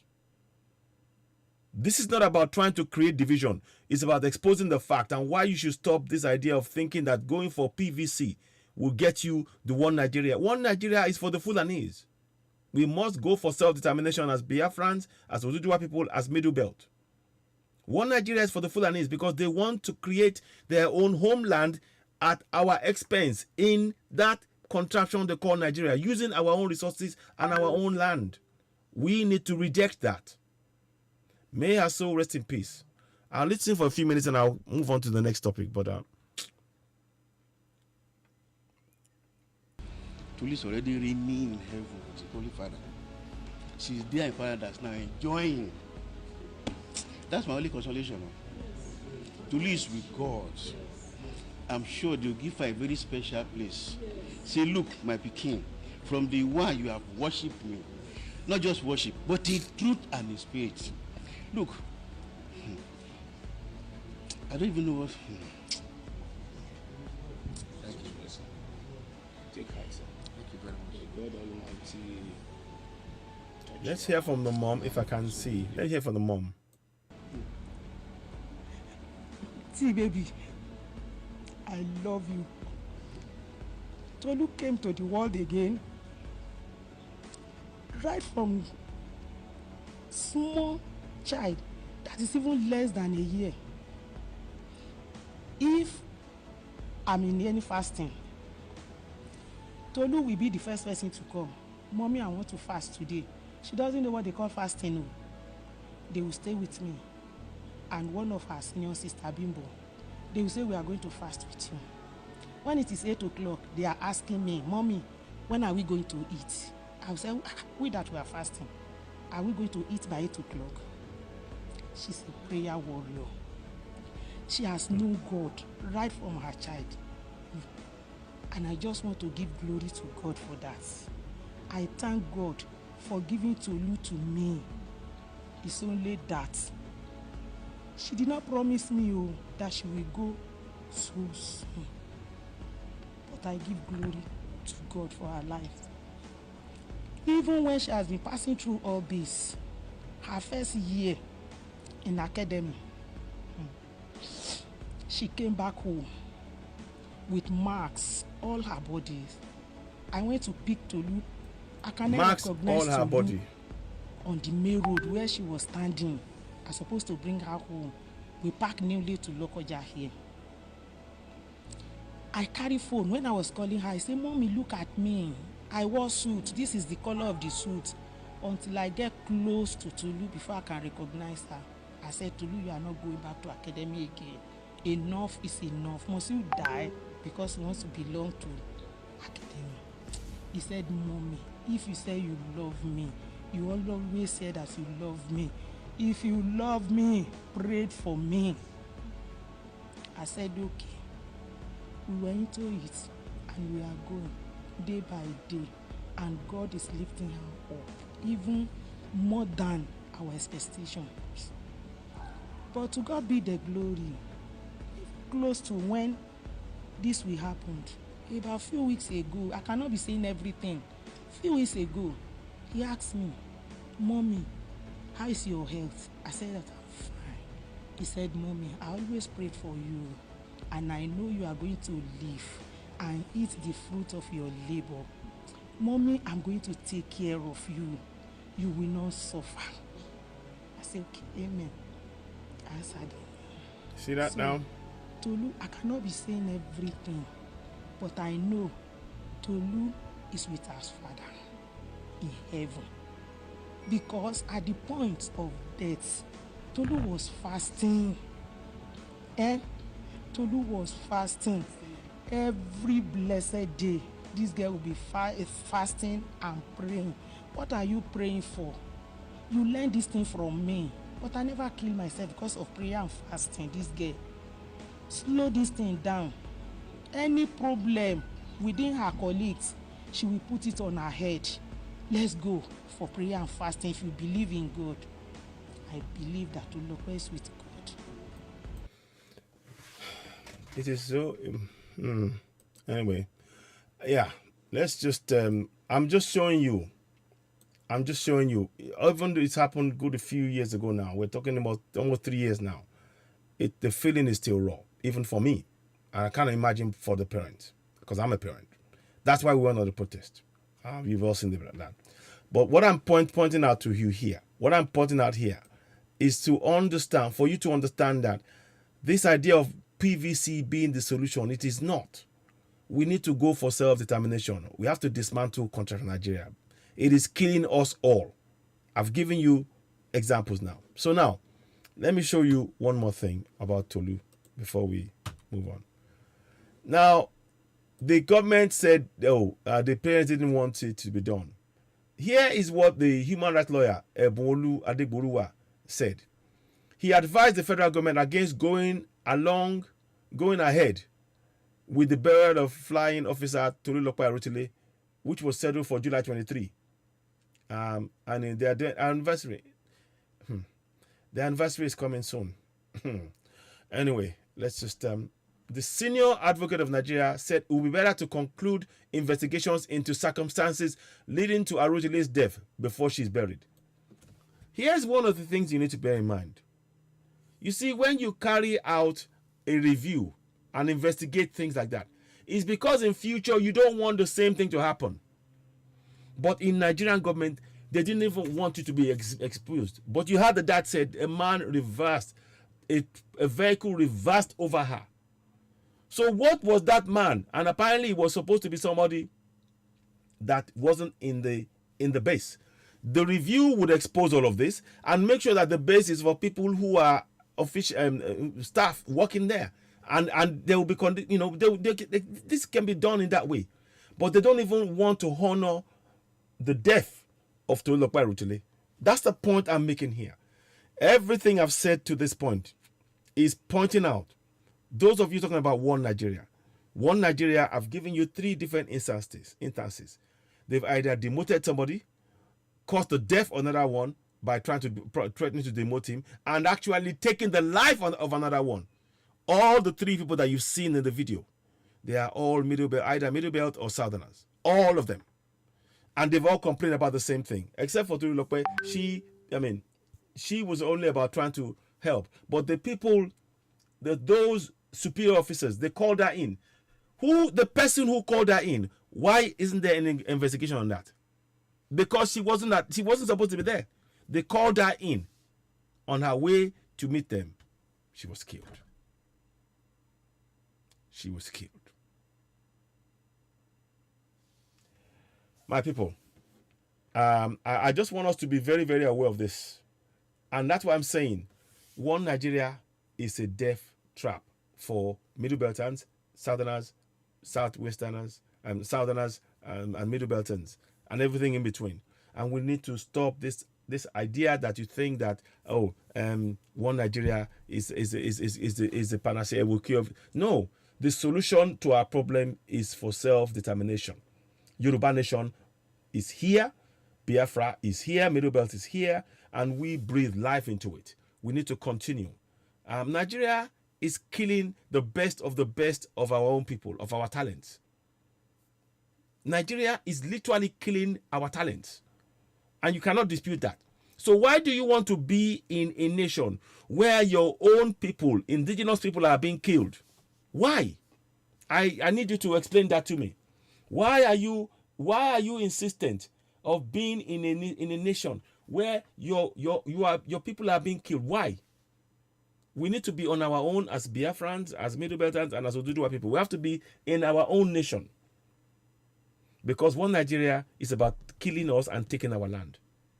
Very, very important. Now, so before I go, I'm going to bring the picture of Tolulope, and we're going to do a minute silence for Tolulope as well. Again, her anniversary of her death is July 23rd. Very interesting. I happened to see this young man, and it reminded me, the man that did on Jayede, that one now committed suicide, and it reminded me of her. That's why I put the comparison there. So at this point, let's take another minute and remember Tolulope Arotile. And the anniversary is on the July 23rd, 2023, and 2022. This year, July, next month, July 23rd. We're going to mark it on here. But I wanted to do this as a matter out of respect for somebody so young who has achieved so much. But the Fulani government, the federal government took her life. They called her in, and then they reversed a truck over her, a car over her. They reversed it. If you hit something, you stop. They reversed over her because they wanted to take her life. That's your one Nigeria. Wake up. PVC is not the answer. Self-determination is the answer. So let's go ahead. 1 minute silence for her.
May her soul continue to rest in peace. It will be 3 years from 2020. Died 2020. It'll be exactly 3 years on July the 23rd. I can only extend my sympathies to her sisters and her parents. May the Most High and may Olodumare give them the strength to endure. And may we, well, like I said, when we get Yoruba Nation, she has to be one of the names that will be honored and glorified by the entire Yoruba Nation. A monument must be in her name in Yoruba land to remember her. So we thank her for her services to our nation, her commitment to actually protecting her people. And there's those who didn't like the fact that she was protecting her people, took her life out. And we will never, ever, ever forget her. We want to remember her annually. May your soul rest in peace. To Olopoya Rotule.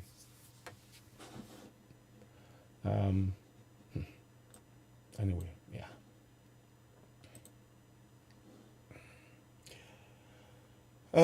Yeah. Good afternoon, sir. Yes, we will get to chat afterwards. Good afternoon, yes. Bagedimo, I'll have a look at that now. Now let's go and do something here. So I'm going to bring this back. Let's come back. So please, those of you who are talking about One Nigeria, I just want you to know that it is not really the answer to our problem at all.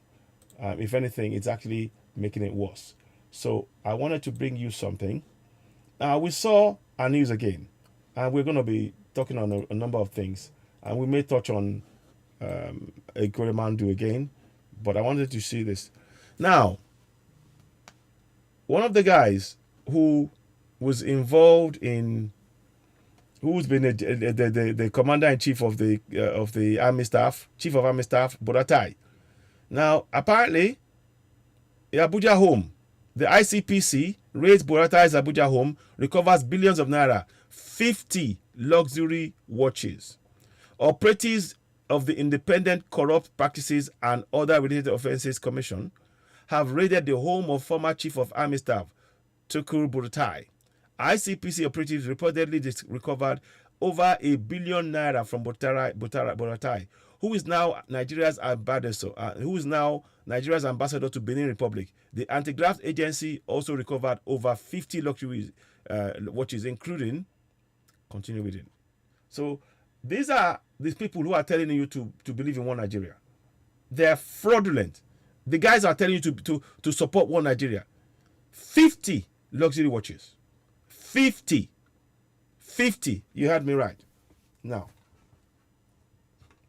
it says here, according to the report, ICPC operatives recovered over 1 billion naira from Buratai, who is now Nigeria's ambassador to Benin Republic. The anti-graft agency was said to have also recovered 50 luxury watches, including at least 2 Rolex varieties from the former army boss.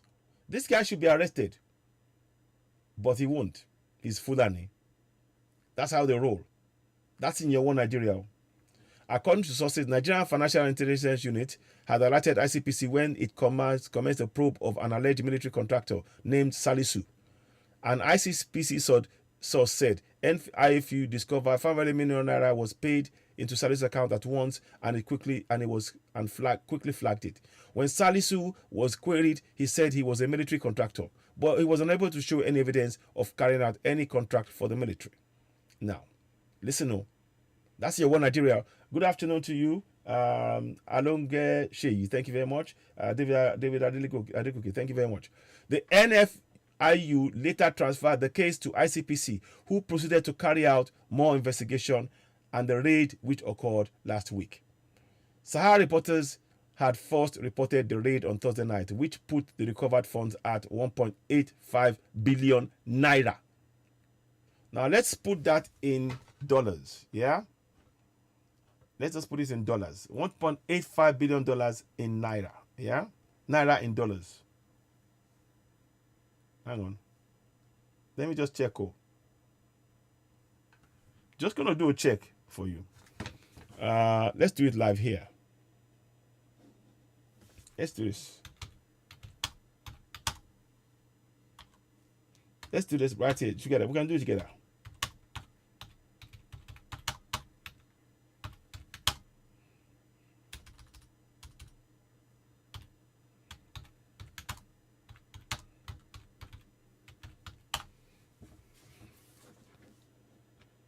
So,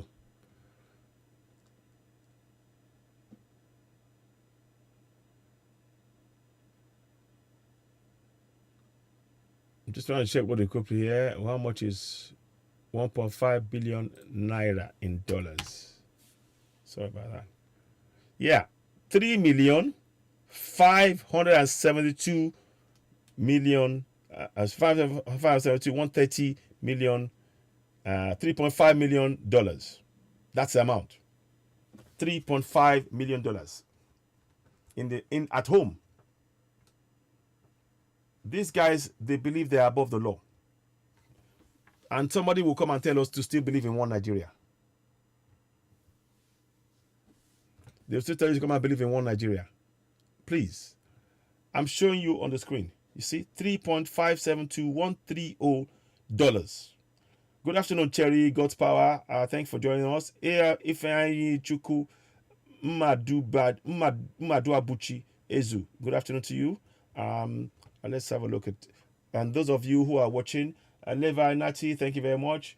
Oduatide, thank you very much. Vivian, yes, it's very, very sad, Vivian, indeed, Vivian, thank you very much. So sad. Now that's on YouTube. Please, if you are watching Citizen AY on YouTube and you haven't subscribed, go ahead and subscribe. We really need your support. Hit the subscription button, hit the notification button, give us the thumbs up. We really appreciate your support. Help us to continue to grow that platform. We really need that platform to grow and be able to be in a place where people can get the very, very important information that we are disseminating. And I want us all to know that we have the power to make the change collectively. And you are part of this struggle. You are a leader in this struggle. Your actions can actually make sure we achieve self-determination for Biafra, for Middle Belt, and for Oduduwa Nation. So working together in unity in those regions is very important for us to achieve self-determination collectively as Biafra, as Middle Belt, and as Oduduwa. And we must do it together. So please go ahead. Every little help you do in subscribing to us and helping us. Don't just subscribe alone. Hit the notification button. And also, as you're watching, please continue to give us thumbs up. Very, very important. Let me do something quickly. I was going to do that. Let's see if I can find. Okay, 1 minute, please. 1 second. Somebody's just calling. Okay, somebody just called on. Hi, hello, bro. I'm on a live broadcast right now. I don't know if you're hearing me.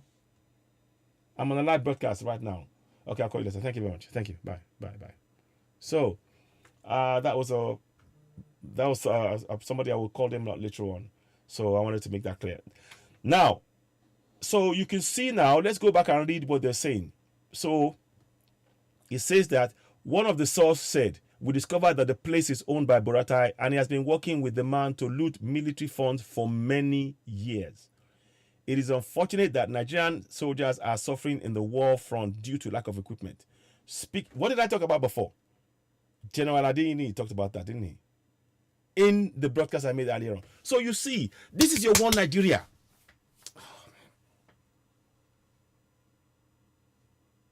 Stop supporting one Nigeria. Just let me read the words again. One of the sources said, we discovered the place is owned by Buratai and he has been working with the man to loot military funds for many years. The funds meant for equipment has been looted. And where are the funds going? In the hands of the terrorists. It is unfortunate that Nigerian soldiers are suffering at the war front due to lack of equipment. Now let me go and play that bit again. They are thieves. Stop supporting one Nigeria, please. Let me just do that for now. I'll do that because I can get the mission. I can change it later. Let me show you this. I want to show you this. I'm not going to go. Let me just go over that again, because I just want you to see that it is time for us to really wake up. We cannot say, "Oh, I didn't know." It's not good enough. It's simply not good enough. Here we go. So share sound. Okay, let me do this again. You will hear him say it. 1 minute again.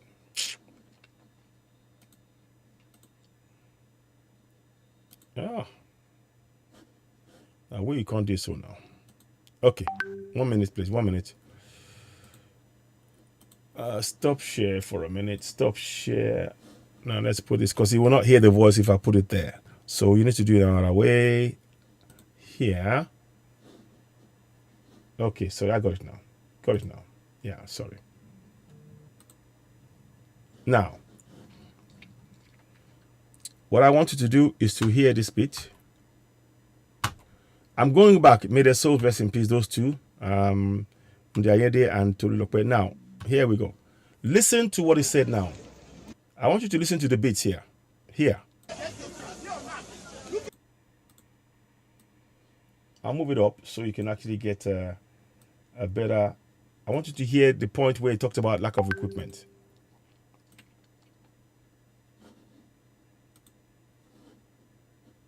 Sorry about this.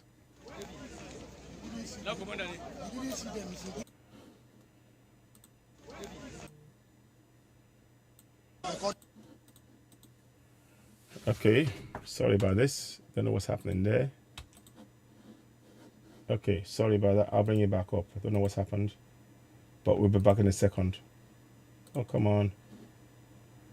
Okay. You'll come up in a minute. You see it. Now. Okay, so now. I'm hoping it will work.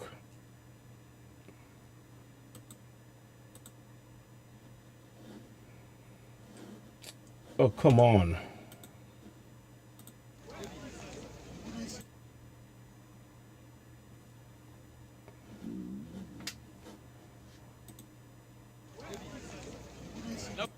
I want you to hear the bit he talks about equipment.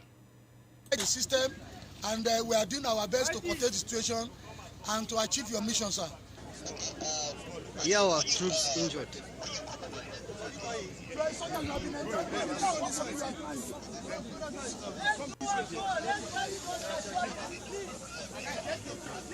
See that? Good morning, sir. General Denny. Sir, the soldiers are not running. The 3 battalions are standing and fighting, though we have casualties. The intelligence assessment concerning the Timbuktu Triangle is very wrong, sir. Since yesterday, we have been met by very strong resistance, more than pockets of Boko Haram.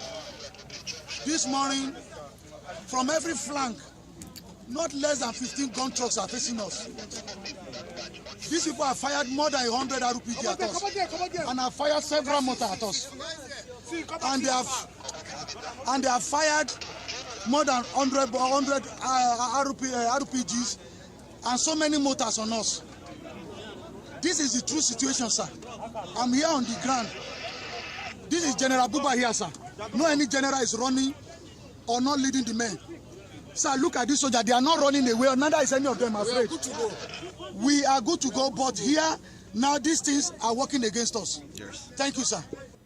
So, the reason I play that is just to remind us. Just to remind us. Sorry about this. Where is it now? I'll be back in a second. Yeah. It's just to, the reason I play that is to remind us exactly what is going on. Because you can see now, it says here, Nigerians are suffering at the war front due to lack of equipment. And the military, the former army chief of army staff, Buratai, is found with 1.85 billion naira, equivalent to $3.5 million. What do you think will happen to him in your One Nigeria? For how long are you going to keep saying you support One Nigeria? For how long? For how long, Guy? For how long are we going to keep saying we're supporting One Nigeria? For how long, go? For how long? For how long? We need to wake up. For how long? So now it says here, speaking to the publication, Burai said no warrant was obtained to search his house. Now, you see, he said no warrant was obtained to search his house. Now, did they obtain a warrant before they searched Olori Sunday's house? Can you see?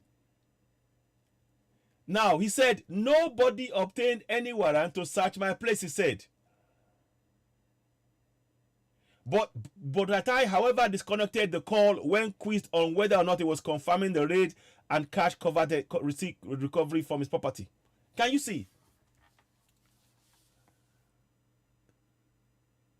So these people can now claim that about warrant. Did they ask about warrant before they went into Louis Onegbo's house? Did they? Did they? Can you see now? Now they are trying. So now, and don't forget, they still have not paid the 20 billion naira they're supposed to pay to Louis Onegbo for entering his house and killing 2 men. One Nigeria is a fraud. One Nigeria is a fraud. One Nigeria is a fraud. Please wake up.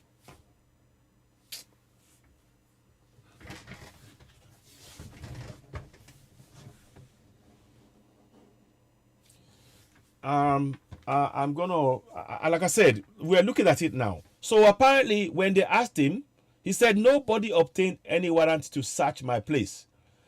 When they quizzed whether or not he was confirming the raid of the cash from his property, he dropped the phone.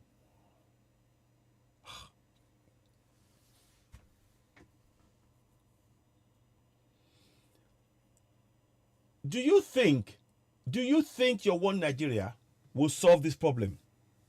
Because let me tell you what would happen with your One Nigeria. Let me tell you what would happen with One Nigeria.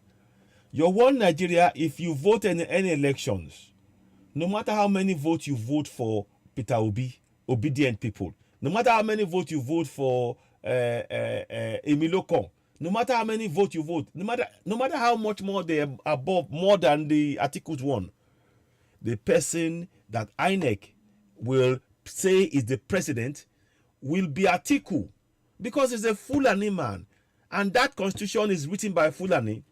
I said something yesterday. I said the nation is created. Let me give you the words. I'll give you the words. Let me give the exact words I used. 1 second. I want to give you the exact words. And people didn't understand what I was saying. The constitution was created by I'll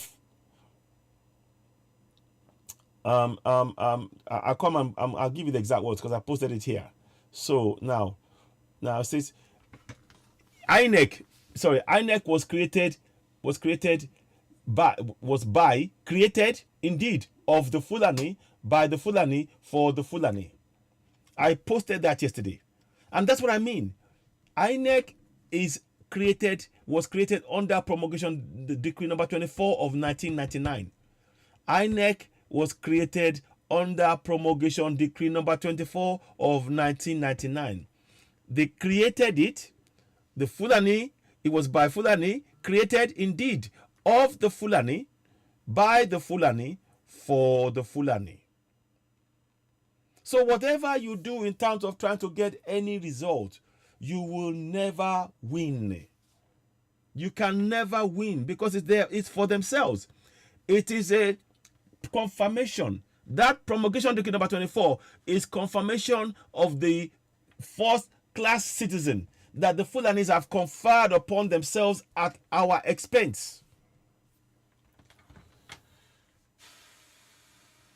I hope you are following what is being said. I hope you're following me. I hope you're understanding it. I hope it makes sense. Those of you, if you have people who are talking about Atiku and everything else, it's great to see them come out. But it is frankly misplaced priority. Here you have a military man. They found money in his house. And now is now saying, no warrant was obtained to search his house. But if it's okay for him, it is okay for him to talk about warrant. But Oloye cannot talk about that. He's had to leave the country. Oh. My people, we need to wake up. We need to wake up. And as you all saw, Ekweremandu has been remanded in the UK. Let me see if I can get some updates on that for you all. Let me see if I can get that up. But like I said, everything I'm showing you now.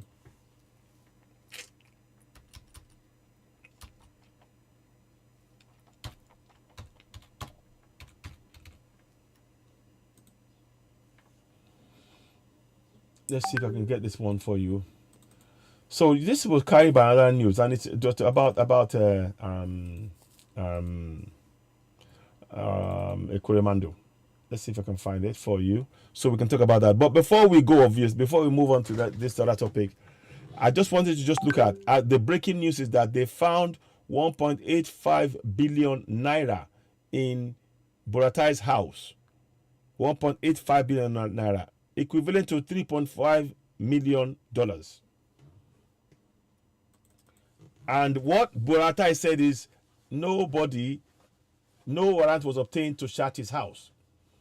He said no warrant was obtained to search his house. Nobody obtained warrant to search my place, he said. When they asked him if he was acknowledging that the cash raid and recovery from his property, he dropped the phone. So, I mean, so now they're going to be saying all of this. But if it's a Southerner, again, you're a second-class citizen. A Southerner cannot say you have no warrant to enter my house. They say we're the government. But because it's now a Fulani man, he's now saying a search warrant was not obtained. And they will probably listen to that. You watch. Oh, man.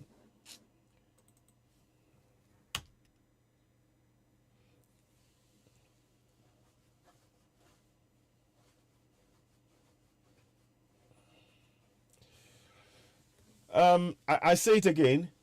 We need to wake up. We need to go for self-determination collectively. That is our goal. And everything that we're doing in our program is to raise that level of awareness, to make sure that in the end, it is only us who can free us. It's only us. If you're waiting for UN, UK, and that's a big US, whatever you want to ask, unless we collectively stand up and go for this self-determination and ensure we bring it to life, because our people on the ground, you need to, we're asking you, part of the plan is to set up this community action plan against terrorism in all our communities, from the middle belt to the south. We need to have an integrated community action plan against terrorism, so that we can protect ourselves, because these guys don't care. They don't care about your lives. You know, even those of you who think that you are getting crumbs from them now, you know, when they come to the time, your life means nothing to them. Look at the judge that was killed. The judge that was killed a few days ago in I think in the southeast. Now,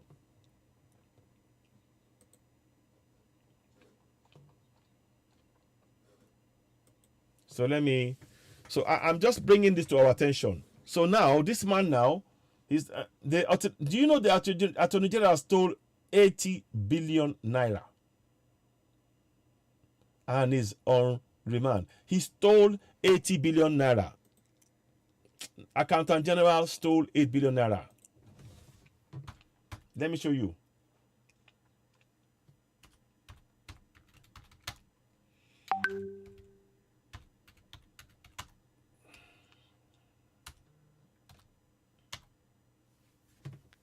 One minute, please.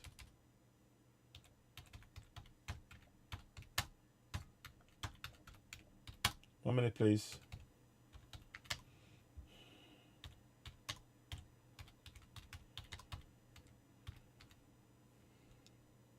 So let's bring that up so you can see. Yeah? Okay, they said 193 million. Here we go. See that?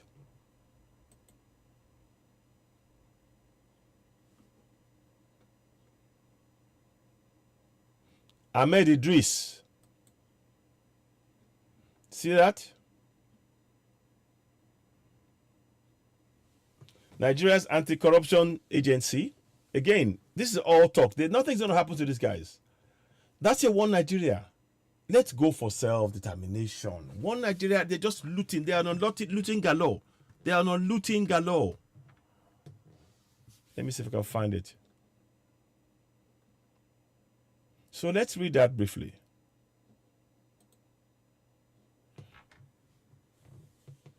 So listen to this now. Nigeria's anti-corruption agency arrested the state's top accountant over the alleged theft of more than $190 million. The Economic and Financial Crimes Commission detained Accountant General Ahmed Idris on Monday in connection with diversion of funds and money laundering activities totaling 80 billion naira. You see, I said 80 billion naira, $192.8 million.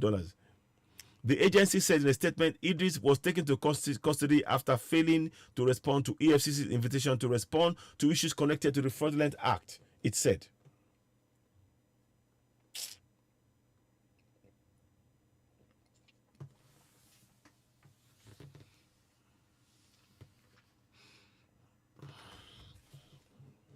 Now, let's go and have a look at one more if I can find. So, the Accountant General is responsible for supervising bank accounts maintained by the federal government department and the account that funds the three tiers of government. President Muhammadu Buhari had appointed Idris to the role in 2015.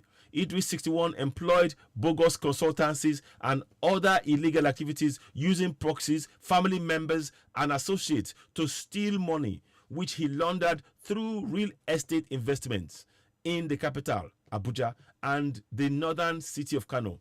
The EFCC said he didn't immediately respond to a call and text message seeking comment on allegations.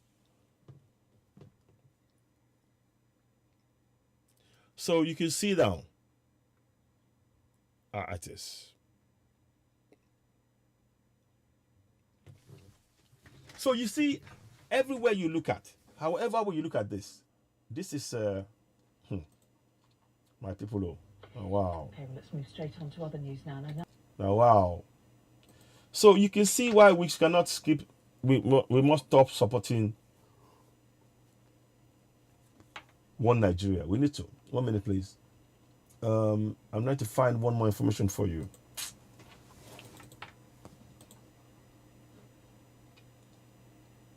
Now, here we go. Listen to this now. We'll come back again. I'll come back on this now, 80 billion naira. Now, this is Ekweremadu case. It was covered on channels, I think, on ITV. Listen.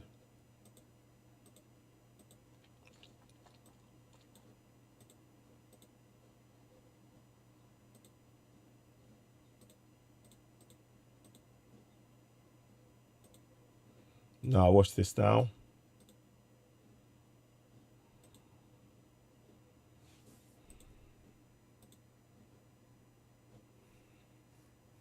If you can find it, if it will work. There are very few details that we can bring. Now, watch back again. Here we go. Okay, let's move straight on Ekweremadu case. A Nigerian senator has been charged with allegedly plotting to harvest the organs of a boy brought to the UK.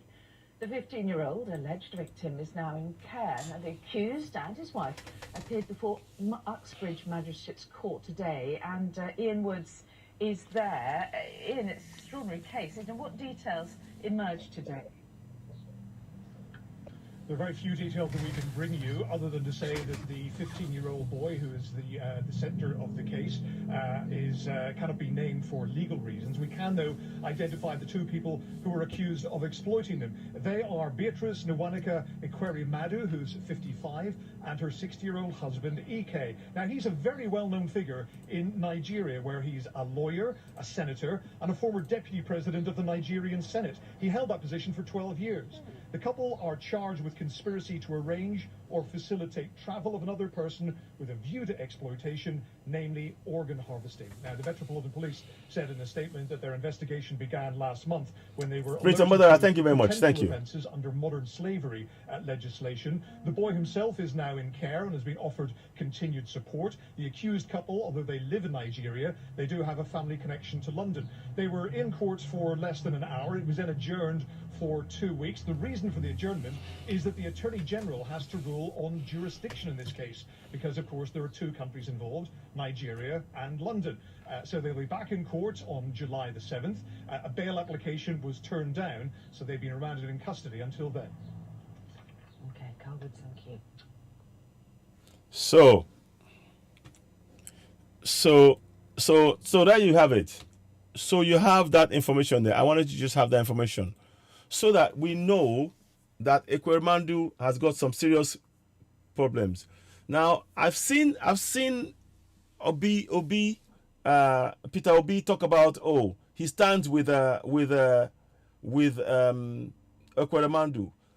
It's important to understand that all anybody should say is that let the course of law, let it take its place, So that's what we need to be doing instead of saying, oh, I support this, because this statement came up from Peter Obi, and I'm not so sure that's a good move. But what do you think? Because it got me thinking this morning when I saw it. I was like, what? Let me see. So he said, this is what Peter Obi said this morning on this case. This is what Peter Obi said. Listen.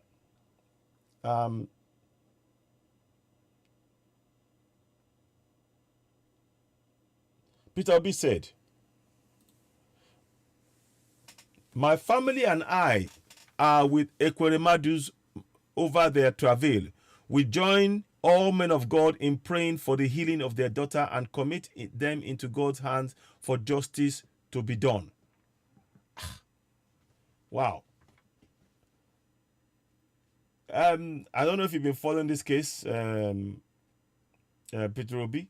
I don't know if you've been following this case. It's good to show compassion, but what you should be saying is that, in my opinion, you should say, shocking news this is. We, however, trust that in a country with a rule of law, where the rule of law prevails, the case will be heard fairly, and that's all I can say on that. Because they took a 15-year-old harvest organ. This is about organ harvesting. My goodness me. Organ harvesting.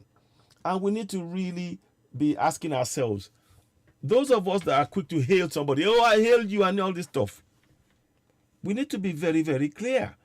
This is one of the reasons that when we have Yoruba Nation, people would have to be able to explain things to us about the means, how they came to the means of the wealth that they possess, and those are the kind of things that to build a new nation. Because Buratai looting they found in his home 1.85 billion naira. Attorney General stole 80 billion naira, and now Ekweremadu organ harvesting. I'm sure there's some money involved in that. We don't know. I mean, this is, I don't know how you see it. How do you see it? How do you see it? Do you want to call in? Let me see if I can put the number up.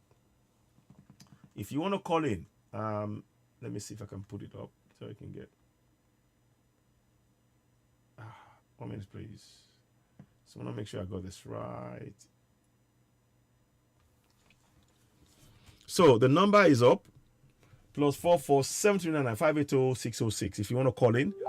If you wanted to make one or two statements about everything you've had so far, from the fact that the military are targeting and taking out Southerners who are very good at providing protection for all of us, but they don't want that. They want the terrorists to prevail and come and attack us.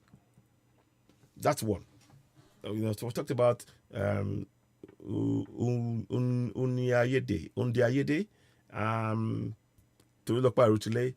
finally General Adeniyi. So these are things that we need to really be looking at. Why is it that we're happy to accept this nonsense from these people? We need to put a stop to it. One more thing.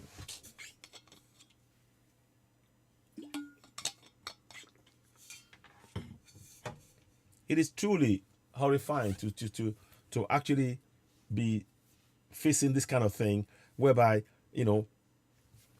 organ to harvest the organs of a 15-year-old, and apparently he's been treated very, very badly, so he escaped, from what I understood. Let me see. There was a broadcast that I'm going to try and show you from yesterday that talked about the young boy having to escape. So let's have a look at this. Let me just give that to you so you can see it. I want to bring this Citizen AY broadcast so you can see that it's because it's on there, but this we're doing live. So let's let's do this. Please subscribe to Season AY on YouTube, and of course on the Duati Radio. Let's bring this together. Switch account. Okay. So please continue to subscribe, hit the notification button, and of course give us a thumbs up. It's very important. Okay. One more thing. I want to just check something. If we started, okay. But I want to check. You can see that it's because it's on there. But this we're doing live. So I want to check something about the program broadcast yesterday, because we have to bring that to you. So here we go. Now, so it's better, much more fuller picture. Now here we go. So you can see that on Citizen AY on YouTube. But there we go. We're gonna hear it now. We've got a developing story here. British magistrate court sitting in Oxbridge has remanded former Nigeria Deputy Senate President Ike Ekweremadu and his wife, Beatrice Nneka Ekweremadu, in custody after their arraignment for allegedly conspiring with others to bring a child to the United Kingdom to harvest organs. The other person with a view to exploitation. Between August 2021 and May 5th, 2022, within the jurisdiction of the court with a view to exploit the person, contrary to Section 2, Subsection 1 and Section 5, Subsection 1 of the Modern Slavery Act 2015. Ekweremadu's wife was also accused of conspiring to arrange or facilitate travel of another person with a view to exploitation. All right, Arise international correspondent Adefemi Akisa joins us live in London. Adefemi, good afternoon to you. Thanks so much for joining us. Can you give us a rundown of what has transpired so far from the courthouse? Thank you, Rotus. It's a very concerning story. We sat in on the hearing today where both Ekweremadu's family, Ike, and his wife Beatrice both appeared, identified themselves. There was a little bit of some shakiness in terms of their confirmed London address, but that was finally done. Essentially, the charges against them allege that they conspired to bring a child over from Nigeria to the United Kingdom with the intention of harvesting their organs. Now, the prosecution spoke at length, gave its own side of the background, and that's what I'm going to share with you. Essentially, it's believed that the Ekweremadus brought a 15-year-old boy over from Nigeria, a boy who, according to the prosecutor, was homeless in Nigeria, and brought him under the pretense of exposing him to a better life. It's believed that the family procured a passport for him that showed his age as being 21 years old, though it later emerged that he was in fact 15 years old. And when that happened, when he disclosed his alleged correct age to medical professionals at the Royal Free Hospital, the initial plan for this organ transfer was cancelled. Now, what we've also found out is that listen, did you hear that? So they used a false passport to say he was 21 years old. When they asked him a question, his age was younger, so they cancelled the organ transplant. Wow. Let's listen on. Serious illnesses as it pertains to a kidney, and has been on dialysis for quite some time. So it's believed that she currently still is in need of a kidney transplant. And so she's in need of a kidney transplant. According to the prosecution, the plan of the defendants was to use an organ harvested from this boy who it's believed is 15 years old, although he was brought into the country under false pretenses and brought into the country on a passport that named his age as being 21 years old. It is still very much early on in the case. This was just the background that the prosecution was giving to the courts, to this the is bad. And the defense lawyers, there was a defense lawyer for Mr. Ike Ekweremadu himself and that of Beatrice's wife. They both had separate legal representation, but essentially they both wanted to be released from custody and have their persons kept in the UK while they await the next part of this case. Now, their legal representatives did say that they had already surrendered their passports, have been given serious status as pertains pertains to their immigration, so they wouldn't represent a flight risk according to their lawyers. But the magistrates, who took around 10 minutes to deliberate before coming back, disagreed with that option and did believe the defendants to be flight risks, and as a result have kept them in custody until the next trial date, the next case date rather, which will be the July the 7th. Some more information, Rotus. It's believed that when the couple were arrested, this was just on Tuesday, the 21st of June, they were arrested at Heathrow Airport on their way to Istanbul, Turkey. And it's believed that they were traveling to Turkey in order to procure another organ, because they were unable to harvest the organ of this now child who forms the backbone of the case that we're hearing. And when Mr. Ekweremadu was arrested, it's believed that there was $20,000 he had in his possession, which has also been seized by the court. Going back to the alleged child and the alleged victim of this case, it's believed that when he truthfully disclosed his age to the doctor at the Royal Free Hospital, that doctor obviously cancelled the procedure, and he was taken back into the custody of the family, who it's believed treated him, according to the prosecution, like a slave, made him sleep on the sofa until he escaped from that home, slept rough for 2 days, and then found his way into a police station. And that's when the police investigation started. And it's from that police investigation which led to the arrest of the Ekweremadus at Heathrow Airport on Tuesday. And today was their first public hearing, in which we now know has resulted in them being denied bail, and they're being kept in custody until the next court date, which is the 7th of July, Rotus. Gosh, Adifemi, thank you so much for bringing us up to date. This is, it sounds almost like a film, but this is very much real life. So we've learned that the court has remanded them. Is that where you're standing in front of right now? Could you offer more clarity on where they are where they were remanded? Absolutely. So as it stands, it's not clear where they are being remanded to, which prison, if that is the case, that they've been taken to, but they were removed from the courtroom. Just behind me, we are stood, of course, outside Uxbridge Magistrate Court. In terms of the geography of London, this courtroom is not too far from Heathrow Airport.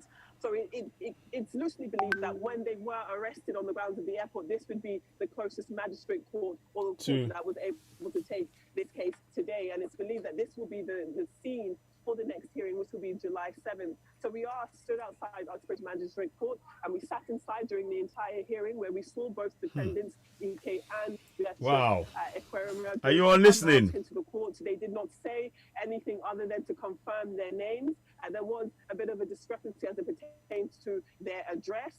But it is believed that they have been in the country for quite some time. They are, of course, also Nigerian nationals. They have 4 children, 3 of whom are residents in the United Kingdom. One of their children, Prince, was in court today and declined to give any public comment to any of the press who were present in the courtroom. He spoke at length with his mother's legal defender before he emerged from the courtroom about an hour ago. Again, not giving any type of comment to the police, to the press. We sat right behind him during the bail hearing. His mother, as I said, neither of the defendants spoke other than identifying themselves and giving their addresses. But his mum did have her head in her hands for quite a significant part of the hearing, while they were hearing the descriptions from the prosecution and, of course, the defense. Now, at the very beginning part of this hearing, there was a little bit of going back between jurisdiction, because obviously this case allegedly starts in Nigeria, where this boy allegedly was brought into the UK under false pretenses. So the prosecution did want consent from the Attorney General to prove that the Crown Prosecution Service could prosecute this case, and that's what we're waiting on, just that little bit of clarification. But as it stands now, it is both of those defendants, the former Deputy Senate President Ike Ekweremadu and his wife Beatrice, remain in custody tonight. And that's believed to be where they're going to remain until the 7th of July, Rotus. Thanks, Adifemi. So what happens on the 7th of July if they're...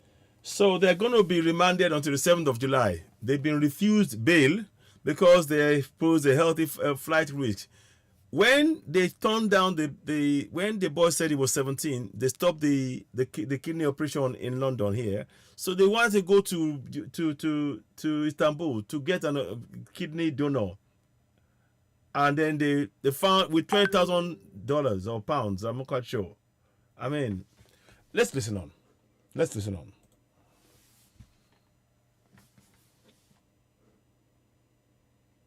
Found guilty. I mean, they're not UK citizens. Do they get extradited back here? I mean, what do they get fined, imprisoned? I mean, to the best of your knowledge, what happens next? It is very, very early days yet. It's also worth noting that this hasn't even been a point where either party has entered any type of plea. What we have here is a hearing for bail. They've been arrested by the police, and this is their first court appearance, and they've sought to try and be released into their own recognizances, to be able to be released, at home, and that wasn't the case. Their lawyers proposed the idea of them being tagged electronically. They had already surrendered their passports and their funds. Their defenders saying that they did not pose any flight risks, but as we've heard, the magistrates didn't agree, and they are going to remain here. When we do come back to court on the 7th of July, then it's expected that there will be a bit more clarity as it pertains to the Attorney General's decision whether or not consent will be given and how this works, because the bulk of this case, of these alleged crimes, have taken place within the United Kingdom, and they both obviously have legal reasons to be in the country. So at this point, it's very unclear what specifically the immigration status is, other than the fact that we know that their passports have been surrendered to immigration authorities and they're going to stay in the care of the United Kingdom for the foreseeable future, or at least until July the 7th. But it is very early days, Rotus. It's not a point where they're giving any type of guilty or non-guilty pleas. This is just a formal reading of the charge against them, one charge against each of them, and hearing their names, their identities, where they live, and the background of the case, which objectively is clearly quite harrowing. Harrowing, puts it lightly. This is really shocking stuff. But thank you. At least you're there, so we'll get the updates from you. Has there been any word on the boy's family, relatives, or anything, or is this just a homeless person that was just picked up from there? Do you have any information at all on anything about this young boy that they brought over? According to the prosecution, they found this boy off the streets of Lagos. He was homeless, and they brought him here under the guise of offering him a better life. However, the defense say that there is far more to this story that meets the eye. They didn't go into more details in terms of the identity of this boy, who his parents are, if he had any type of consent from his own family in order to bring him over to the United Kingdom. We didn't get that far. So for now, all we can take is what the prosecution has said, which is this is a 15-year-old who was brought here under false pretenses, believed he was coming to the United Kingdom for a better life, only to find out that he was here for his kidney in order for the Ekweremadu's daughter to have a new chance at life, being that she is gravely currently receiving dialysis. But in terms of the identity of the child, because he is underage and 15 years old, his identity will not be made public. It's unclear whether or not he will make any type of appearance if the case gets that far. But as it stands now, this is a child who, according to the prosecution, was brought over from Nigeria, given an illegally obtained passport which showed his age to be 21. Illegally obtained passport. Whether or not his age has been independently corroborated or verified, we haven't heard that yet. All we've got to go by is what the prosecution has said, which is he is 15 years old and brought here under false pretenses. Adefemi, I mean, this is, you've unfolded something here. What kind of subplots going down the line is this going to open up? Is this going to open up subplots about Nigeria's medical facilities, about the number of homeless children on the streets of Nigeria, children out of school, human trafficking? I mean, how far does this go with what this story brings out, the conversations that are to be had going down the line, since it's a high-level politician that's involved here? Rotus, according to the charges, they center on exploitation. And it's clear that at this point we have to continue reminding the public that these are just charges. There have been no convictions, no pleas have even been entered. So as it stands now, it's still very, very early on. But it does beg questions about health, of course. We have no health care. Aside from this alleged victim is the daughter of this family, who is gravely ill and is in desperate need of a kidney. And again, aside from the story pertaining to this 15-year-old boy, when the Ekwemeradus were arrested at Heathrow Airport on Tuesday. It's believed that they were trying to board exactly, Vivian. They should donate the. Where authorities say that they've seen messages and pictures showing that, or leading them to believe that the family were in the process of procuring another kidney from a donor in Turkey, which is why they were on their way there, and could be the reason why Ike Ekwemeradu, the former deputy Senate president, was in possession of $20,000 in cash. Adefemi Akisa, Arise International Correspondent, thank you so much for bringing us up to speed. Very in-depth reporting from you on this incredibly shocking story coming out of the UK. Thank you so much, and we'll keep coming back to you for more updates. Really appreciate your insights. All right, that's going to do it for the... I don't know what to say. To be honest, I don't even know what to say. Let me do something. Let me do something here. So, I mean, yeah.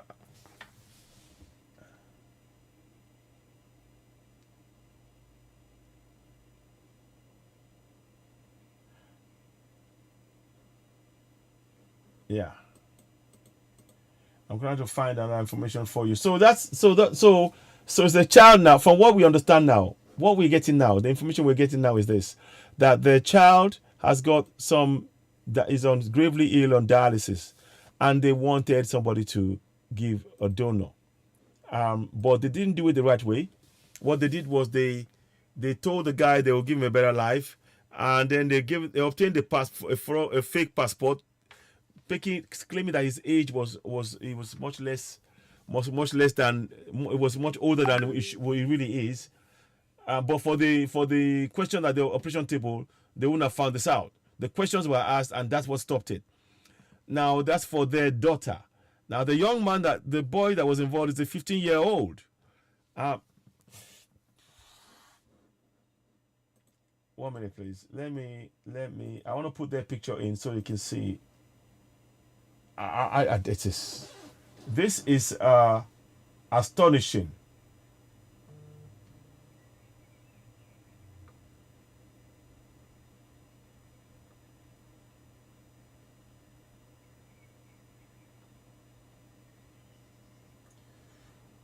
Let's see. Is it this one?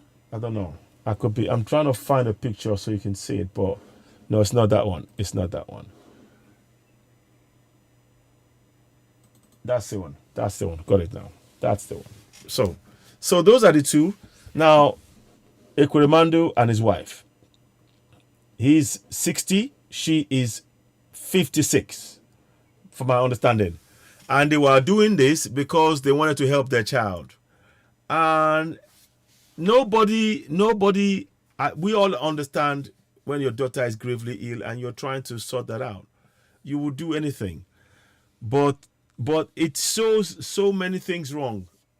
It shows that if you are rich and powerful, you can get a fake passport. You can get anybody, and you can tell them, you can say you're going to make their life better. There's no trace of this young man or whatever, and you can do whatever you want. And you can, I mean, I don't know. What are your thoughts on this? What are your thoughts on this? What are your thoughts? I mean, we've covered a wide range of subjects, but all of it points back to the fraudulent 1999 Constitution, the failed governance, and those in power exploiting and using unfair and unjust means to oppress and suppress us and keep us enslaved in our own land. Why don't we? The money, can you imagine all the money that I talked about? 1.85 billion naira they found in Buratai's home. We talked about the 80 billion naira stolen by the accountant general. Now we're talking about 20,000 naira cash on the hands of Ekweremadu, about to go to Turkey to try and get the operation done for his wife and for his daughter. And of course, let's not forget, the young man was maltreated, mistreated badly. He ran away from that place. And you're still talking about one Nigeria. Wow. Wow.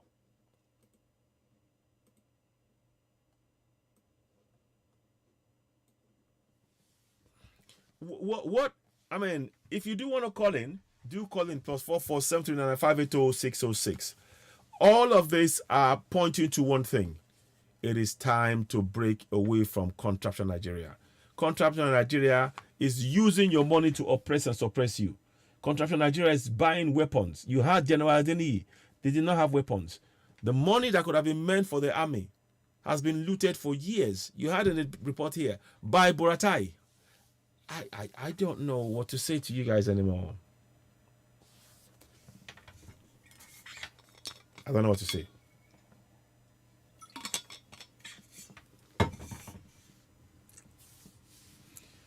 We need to go for self-determination. We must. I am. And meanwhile, somebody will be coming and talk to you about PVC. And they're trying to, there's a long queue. Meanwhile, people are being chased away by Fulanis. It happened in Abuja yesterday. See if I can get that video to you. A short clip, of course, where Fulanis were chasing away people. They literally were chasing away people for saying, right, we're going to go for, and I will show you a very funny video in the middle of all of this as well. But let's, first thing first, I don't even know how to even word what I'm about to show you.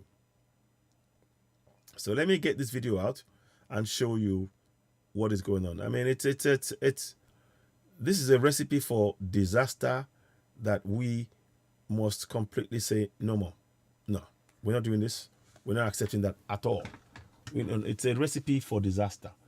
And what I want us to do above all else is to begin to wake our people up. Again, I've said it before. We need the creation, the urgent creation of the community action plan against terrorism.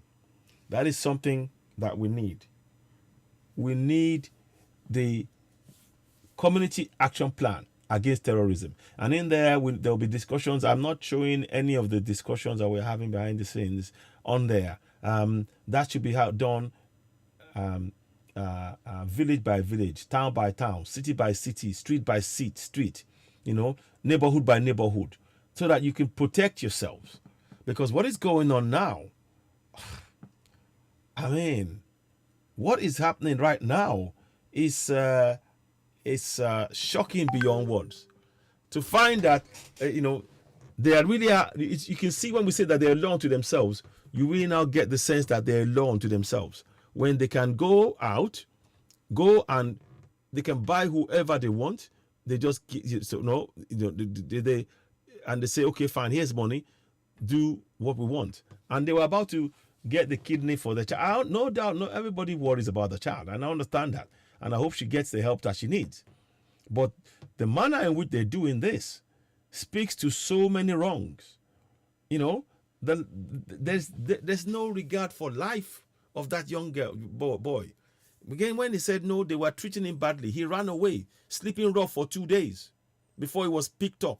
Luckily picked up. But for him being picked up, none of this would have come out. None of this would have come out. And now he's down under the care of there must be a local authority. But here is what I'm trying to get us to understand.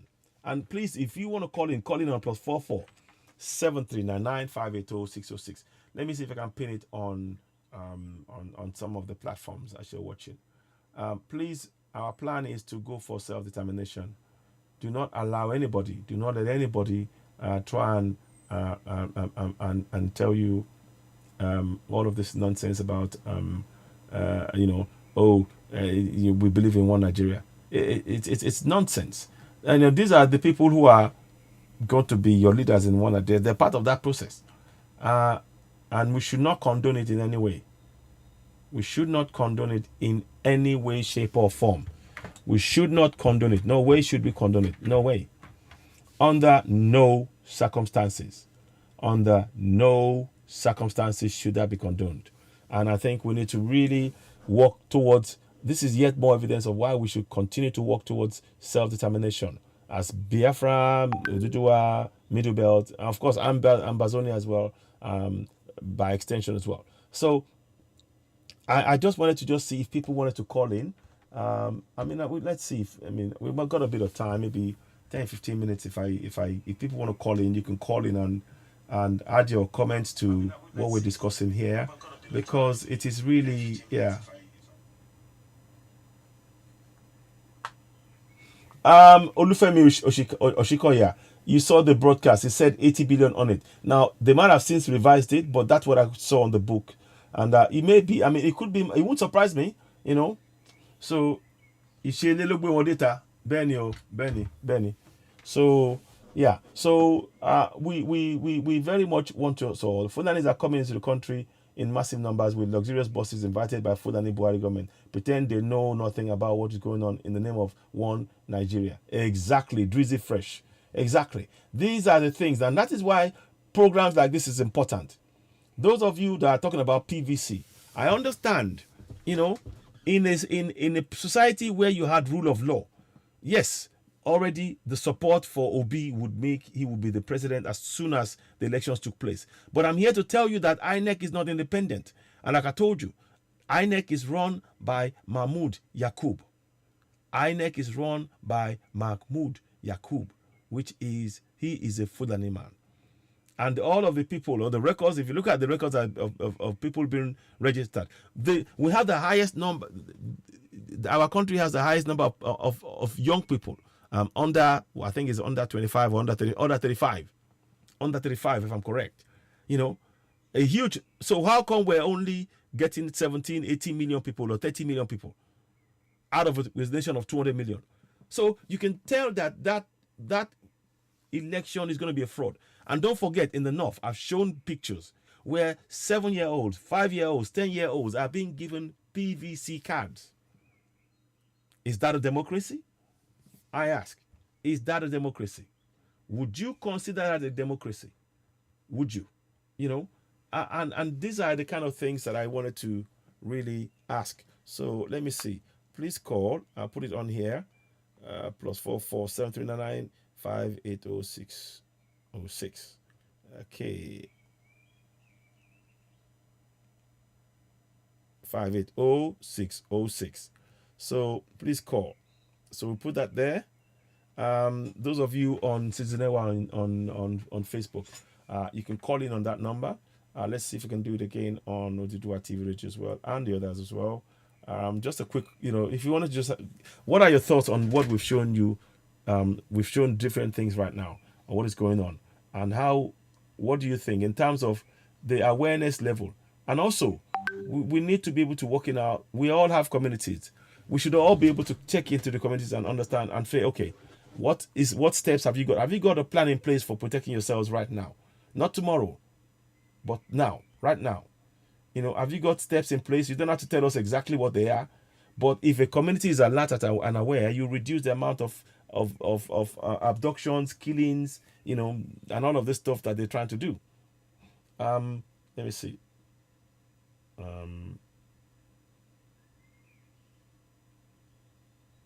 So I'm going to put that there. So pin it on here. So we will do that. We're just going to pin that. But what I wanted to do was to ask you all, you know, from what you're seeing, I mean, this is a failed nation. Wouldn't you agree? Won't you agree that this is a failed nation? Oh, sorry. It's gone hot again. I don't know what it is. I don't know what it is. Okay. So I may have to go off and wrap up. And we've got, like I said, I got about 10 minutes or so before I wanted to go and do one or two things. But I want to thank you for joining us. And I'll be back with more updates later on things. Let me just check before I wrap up. I may have to 2:44. Okay, 10-15 minutes I think I have. Let's just check what's going on. So, like I said, we've shown so many things. Now, let me show you another one. Let's go back out of this one. I want to show you a video of what happened yesterday in Abuja. Because that way we begin to get an understanding. There might be a glitch here and there, making things a bit jerky. But I'm going to try and let you have this information nonetheless anyway. So, and there's a young man I want you to hear as well. Yeah, this is it. This is the one I want you to look at. It's on Citizen AY on YouTube right now.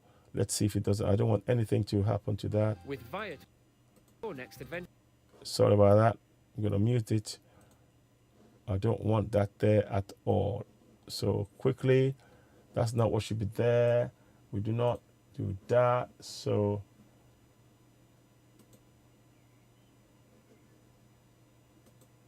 okay, 1 second. I'll bring that up. So now I want you to see this broadcast. You know, those of you talking about One Nigeria, you need to understand that the Fulanis who've imposed themselves by putting 12 states, making 12 states compliant without seeking our approval, they're not the people you want to be with in a nation. They're not. They just want you to, and they're trying to stop anybody from exercising their freedom of expression, freedom of speech and expression. Now here we go. Let's do this now. So watch this now. See them. Please, let's move this. Let's go back again. This was in Abuja yesterday. Listen to this now.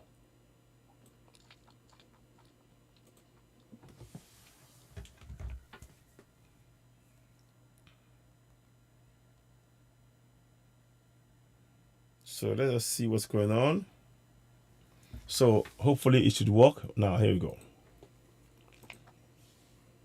Beg your pardon. It's a little bit, a tad slow, but we've been registering and we're having a peaceful registration since morning until listen. These Muslim men came in and they called that Harina, meaning Christians, are here gathering. Look at them. See, these are Fulani men, Muslims, chasing them away. So as you can see them, let's go down. We have to quickly leave so that we will not endanger our lives. See them. See? See him. Maybe it's my dog. Now. See them. Please, let's move this thing so that we enter. See, they're afraid of their lives because they could turn on them at any minute. See? Lock up. Lock up. So you can see them. The ones with the mustache and the rest of them. They are making calls to cause crisis in Lugbe Federal Housing. And the people are upset. But for our safety, we had to leave. Move this motor now. The person come meet us for road. For our safety, we had to leave. You see that? That's so in your One Nigeria. They don't want Peter Obi. They know that everybody are out for Peter Obi. They don't want Peter Obi. Auntie Young Folk, good. So you can see. They know that people are out for Peter Obi. They want. So I'm showing you all of this so that you get an understanding of what is really going on and why we can no longer continue supporting this idea of One Nigeria. I'm going to change tack slightly. This young man here, I want you to listen to his words.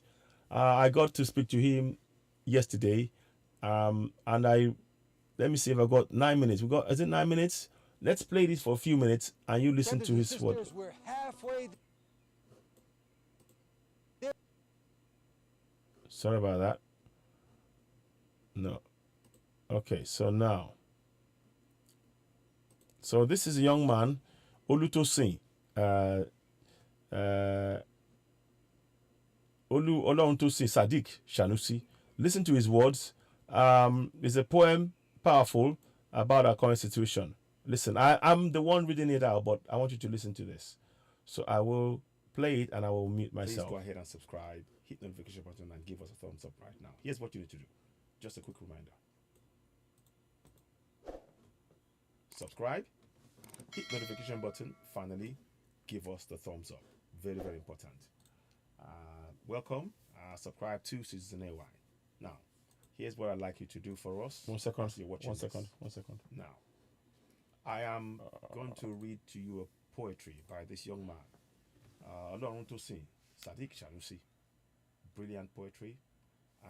Don't mind if the words don't look right 100%, but they are right. They are there on the screen, and I'm gonna even do so. I might even alter some things as I'm doing it live on screen right now.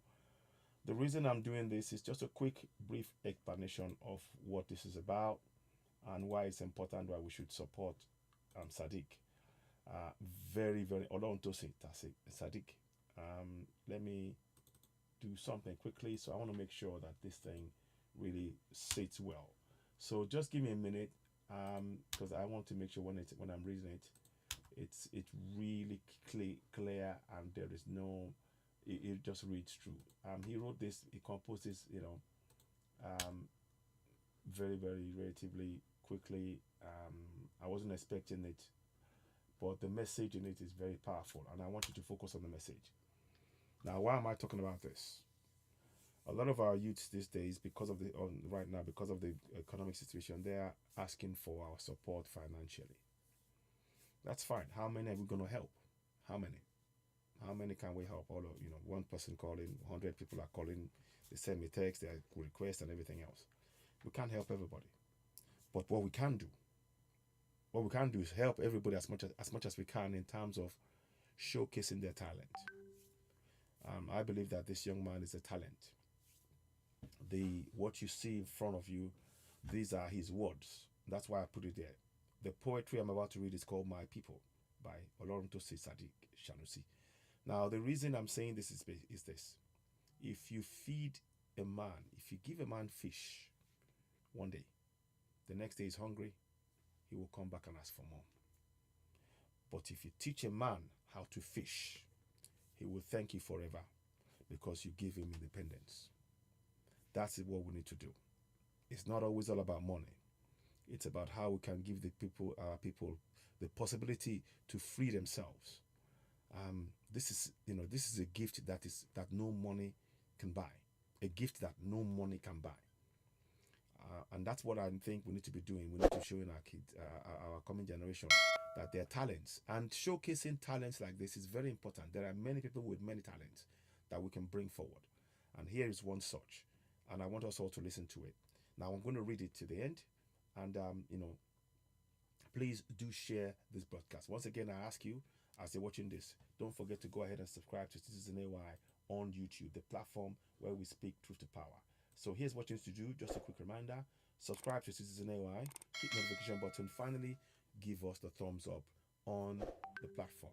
You'll help us reach more and more people. And by reaching more and more people, you will be helping the likes of Olorun Tosin and Sadiq Sanusi to be able to reach their goal. Because what we want to do is, after reading this poetry, we would love to hear back from people. We want to hear back from you.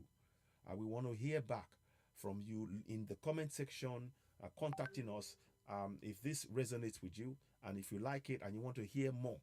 At this time, I won't be reading it out myself. Sadiq himself will join us on this platform, and he will be able to write more poetry. There is more in this young man, I'm sure of it. There is more in this young man. And it's very, very important that this is the kind of help that we should do for ourselves. We should be able to help each other to ensure that such talent like this, from whatever platform, that we help. And this is a better help than, even if you give him 10 million, it will never match just the showcasing of his talent. Let his talent speak for him, and let's support him. We should do that. And this goes for every single talent. And we can do this. We have a lot of platforms. So this is how I look at things. Because long term, he will be independent, and he can use his voice. He can lend his voice to this struggle. The words that I'm about to read to you are by Olorun Tosin Sadiq Sanusi. And it's a poetry about fear. And it says, it's called My People. Listen, here goes. My people write about their fear. Excuse me. Give me a minute, please. Let's do that again. So, it says, my people write about fear. Speak without fear. Beg your pardon. We will get this right. My people write about fear. Speak without fear. But can't live without fear.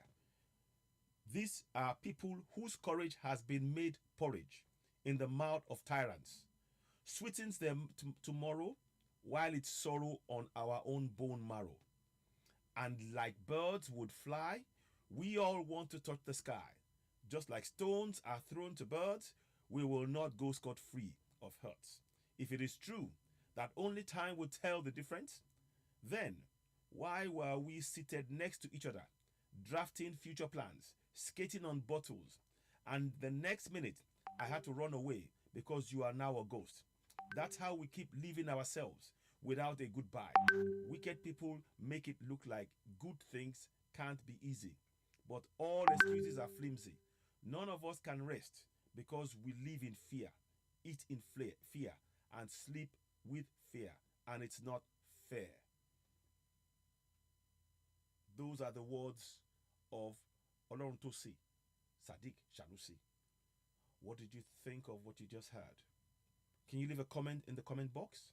Would you like to see more story poetry from Sadiq Sanusi? If so, leave in the comment box. The words are very, very powerful. It's talking about fear. Very much like Fela said, in terms of fear. We do the fear too much. My people said they fear too much. We fear for the thing we know see. We always get reason to fear. We know one die. I get one house. Mama had for house. Papa had for house. And so on. You all know the words. So this is a very, very important point. My people. The words of Oloruntosi, Sadiq Sanusi. What did you think of what you've heard? Please leave a comment in the comment box. Please do not forget to subscribe to Citizen AY on YouTube and hit notification button, and of course give us a thumbs up. It's very important to help us share this podcast to reach as many people as possible. And this platform is here to help our people. It's not about finance now. No matter how much finance you give one person, they will run out and they will ask for more. But if you nurture their talent, they will be independent from day one. That's where we need to think of now. This is a talented young man. The words there mean something to me. How do you find those words? Please leave a comment. You're watching Citizen AY, the platform where we speak truth to power. Now, before I go, I want you to go ahead. Don't forget, subscribe to Citizen AY on YouTube. Hit notification button. And of course, give us the thumbs up. Subscribe. Truly important. And I thank you all for those of you who are subscribed already. Please share this broadcast. We need to help our talents. This is a talented young man. There are many talents, and on this platform we will endeavor to bring as many talents as possible to the world, because that is the way they can become truly independent. We don't want people dependent. Our governance has ensured that we are dependent, and it is time that we become independent. Very, very much important steps that we're taking here. So help us share this podcast. You're watching Citizen AY, the platform where we speak truth to power. One more time, don't forget to go ahead, subscribe to Citizen AY on YouTube. Hit the notification button as well. And of course, give us a thumbs up. Help share the story to reach more people. And if you all leave comments, if you like what you heard from Sadiq, we will bring him on air and he will read this himself. We just wanted to just run this by you. What do you think? And that's him in the picture, by the way. That's him in the picture. So we wanted to just bring this to you from Citizen AY here. Please do share this podcast. Thank you for watching, and goodbye. See you all real soon. Bye for now.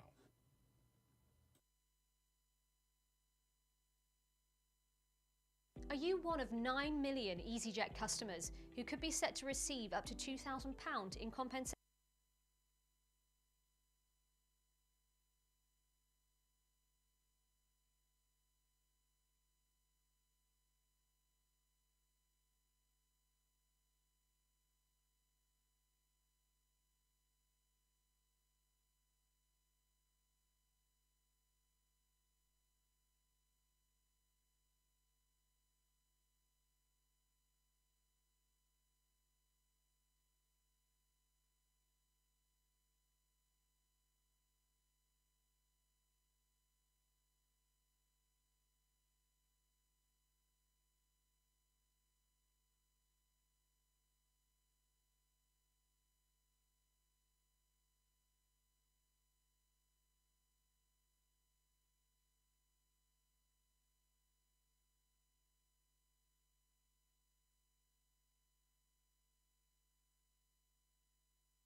Oh, sorry. When the broadcast finished, I forgot. Yes, thank you. So nobody picked up, and I was a bit. So before I go, sorry. Yeah, thank you very much.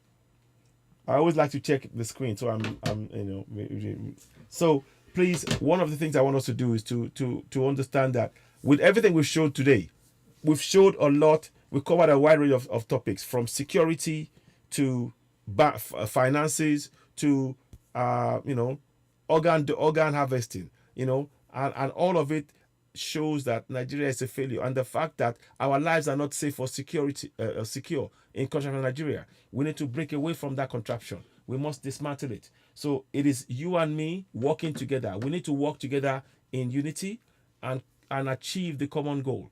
You have a role to play in your community. Please, if you haven't set up a community action plan against terrorism in your community, do so now. Community action plan against terrorism. Let me quickly show you what I mean. If I can find it, I'll show you that, then we can wrap up. This is what it is. I'm just going to show you basically what this is about, because it's very important. I believe it is something that we need to do. And please never believe that we don't have what we need. You use what you want to get, you use what you need, what you have. Let me say it again. You use what you have to get what you need. Right now, we can use what we have to get what we need. And community action plan against terrorism is a bedrock of that. When you have that in place, everybody in the community is alert and aware as to what they do, what they will do when something takes place. And when there's an attack of any kind, everybody will be part of that process. So we urge every community from the middle belt to the south to set up a community action plan.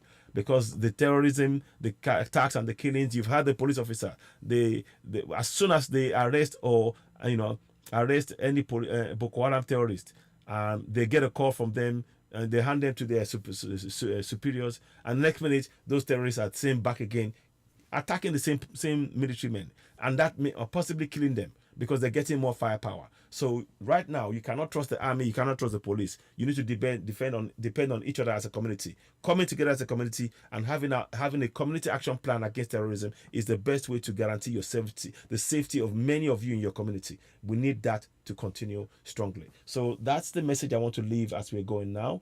I want to thank you all so very much. Let me see if I'm able to do one more. No, I'll do that next time. But I want to thank you so much for the time you spent on this podcast. I appreciate you all. We'll be back later on. We're trying to make sure we give you as much updates as possible, and make sure that we are on this journey. Those who are doing now, you will understand after watching this. Those of you who are talking about PVC and saying that we should really get involved in, we should get a PVC. Go and get your PVC. I understand what you're saying, but the reality on the ground is that INEC is controlled by Mahmoud Yakubu, who is a Fulani, and the Fulani, the INEC is of the Fulani, created by the Fulani for the Fulanis.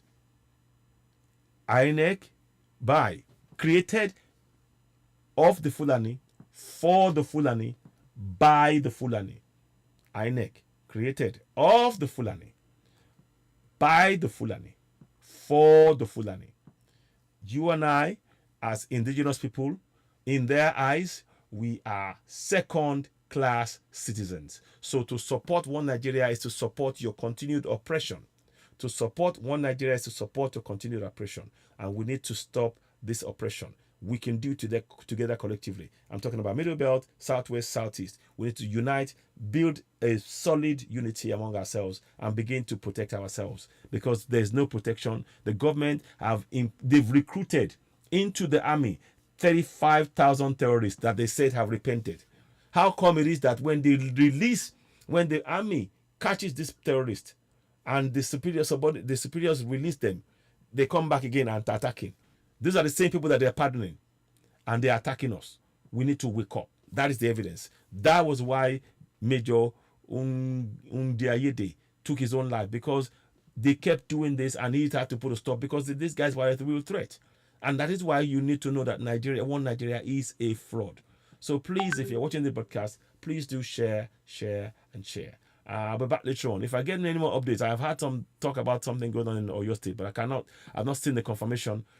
So I'll wait for that. We'll be back again later on. But thank you so much for watching. You're watching Citizen Network, the platform where we speak truth to power. We'll be back later on with further updates. Thank you for now. For now, thank you and goodbye. Bye for now.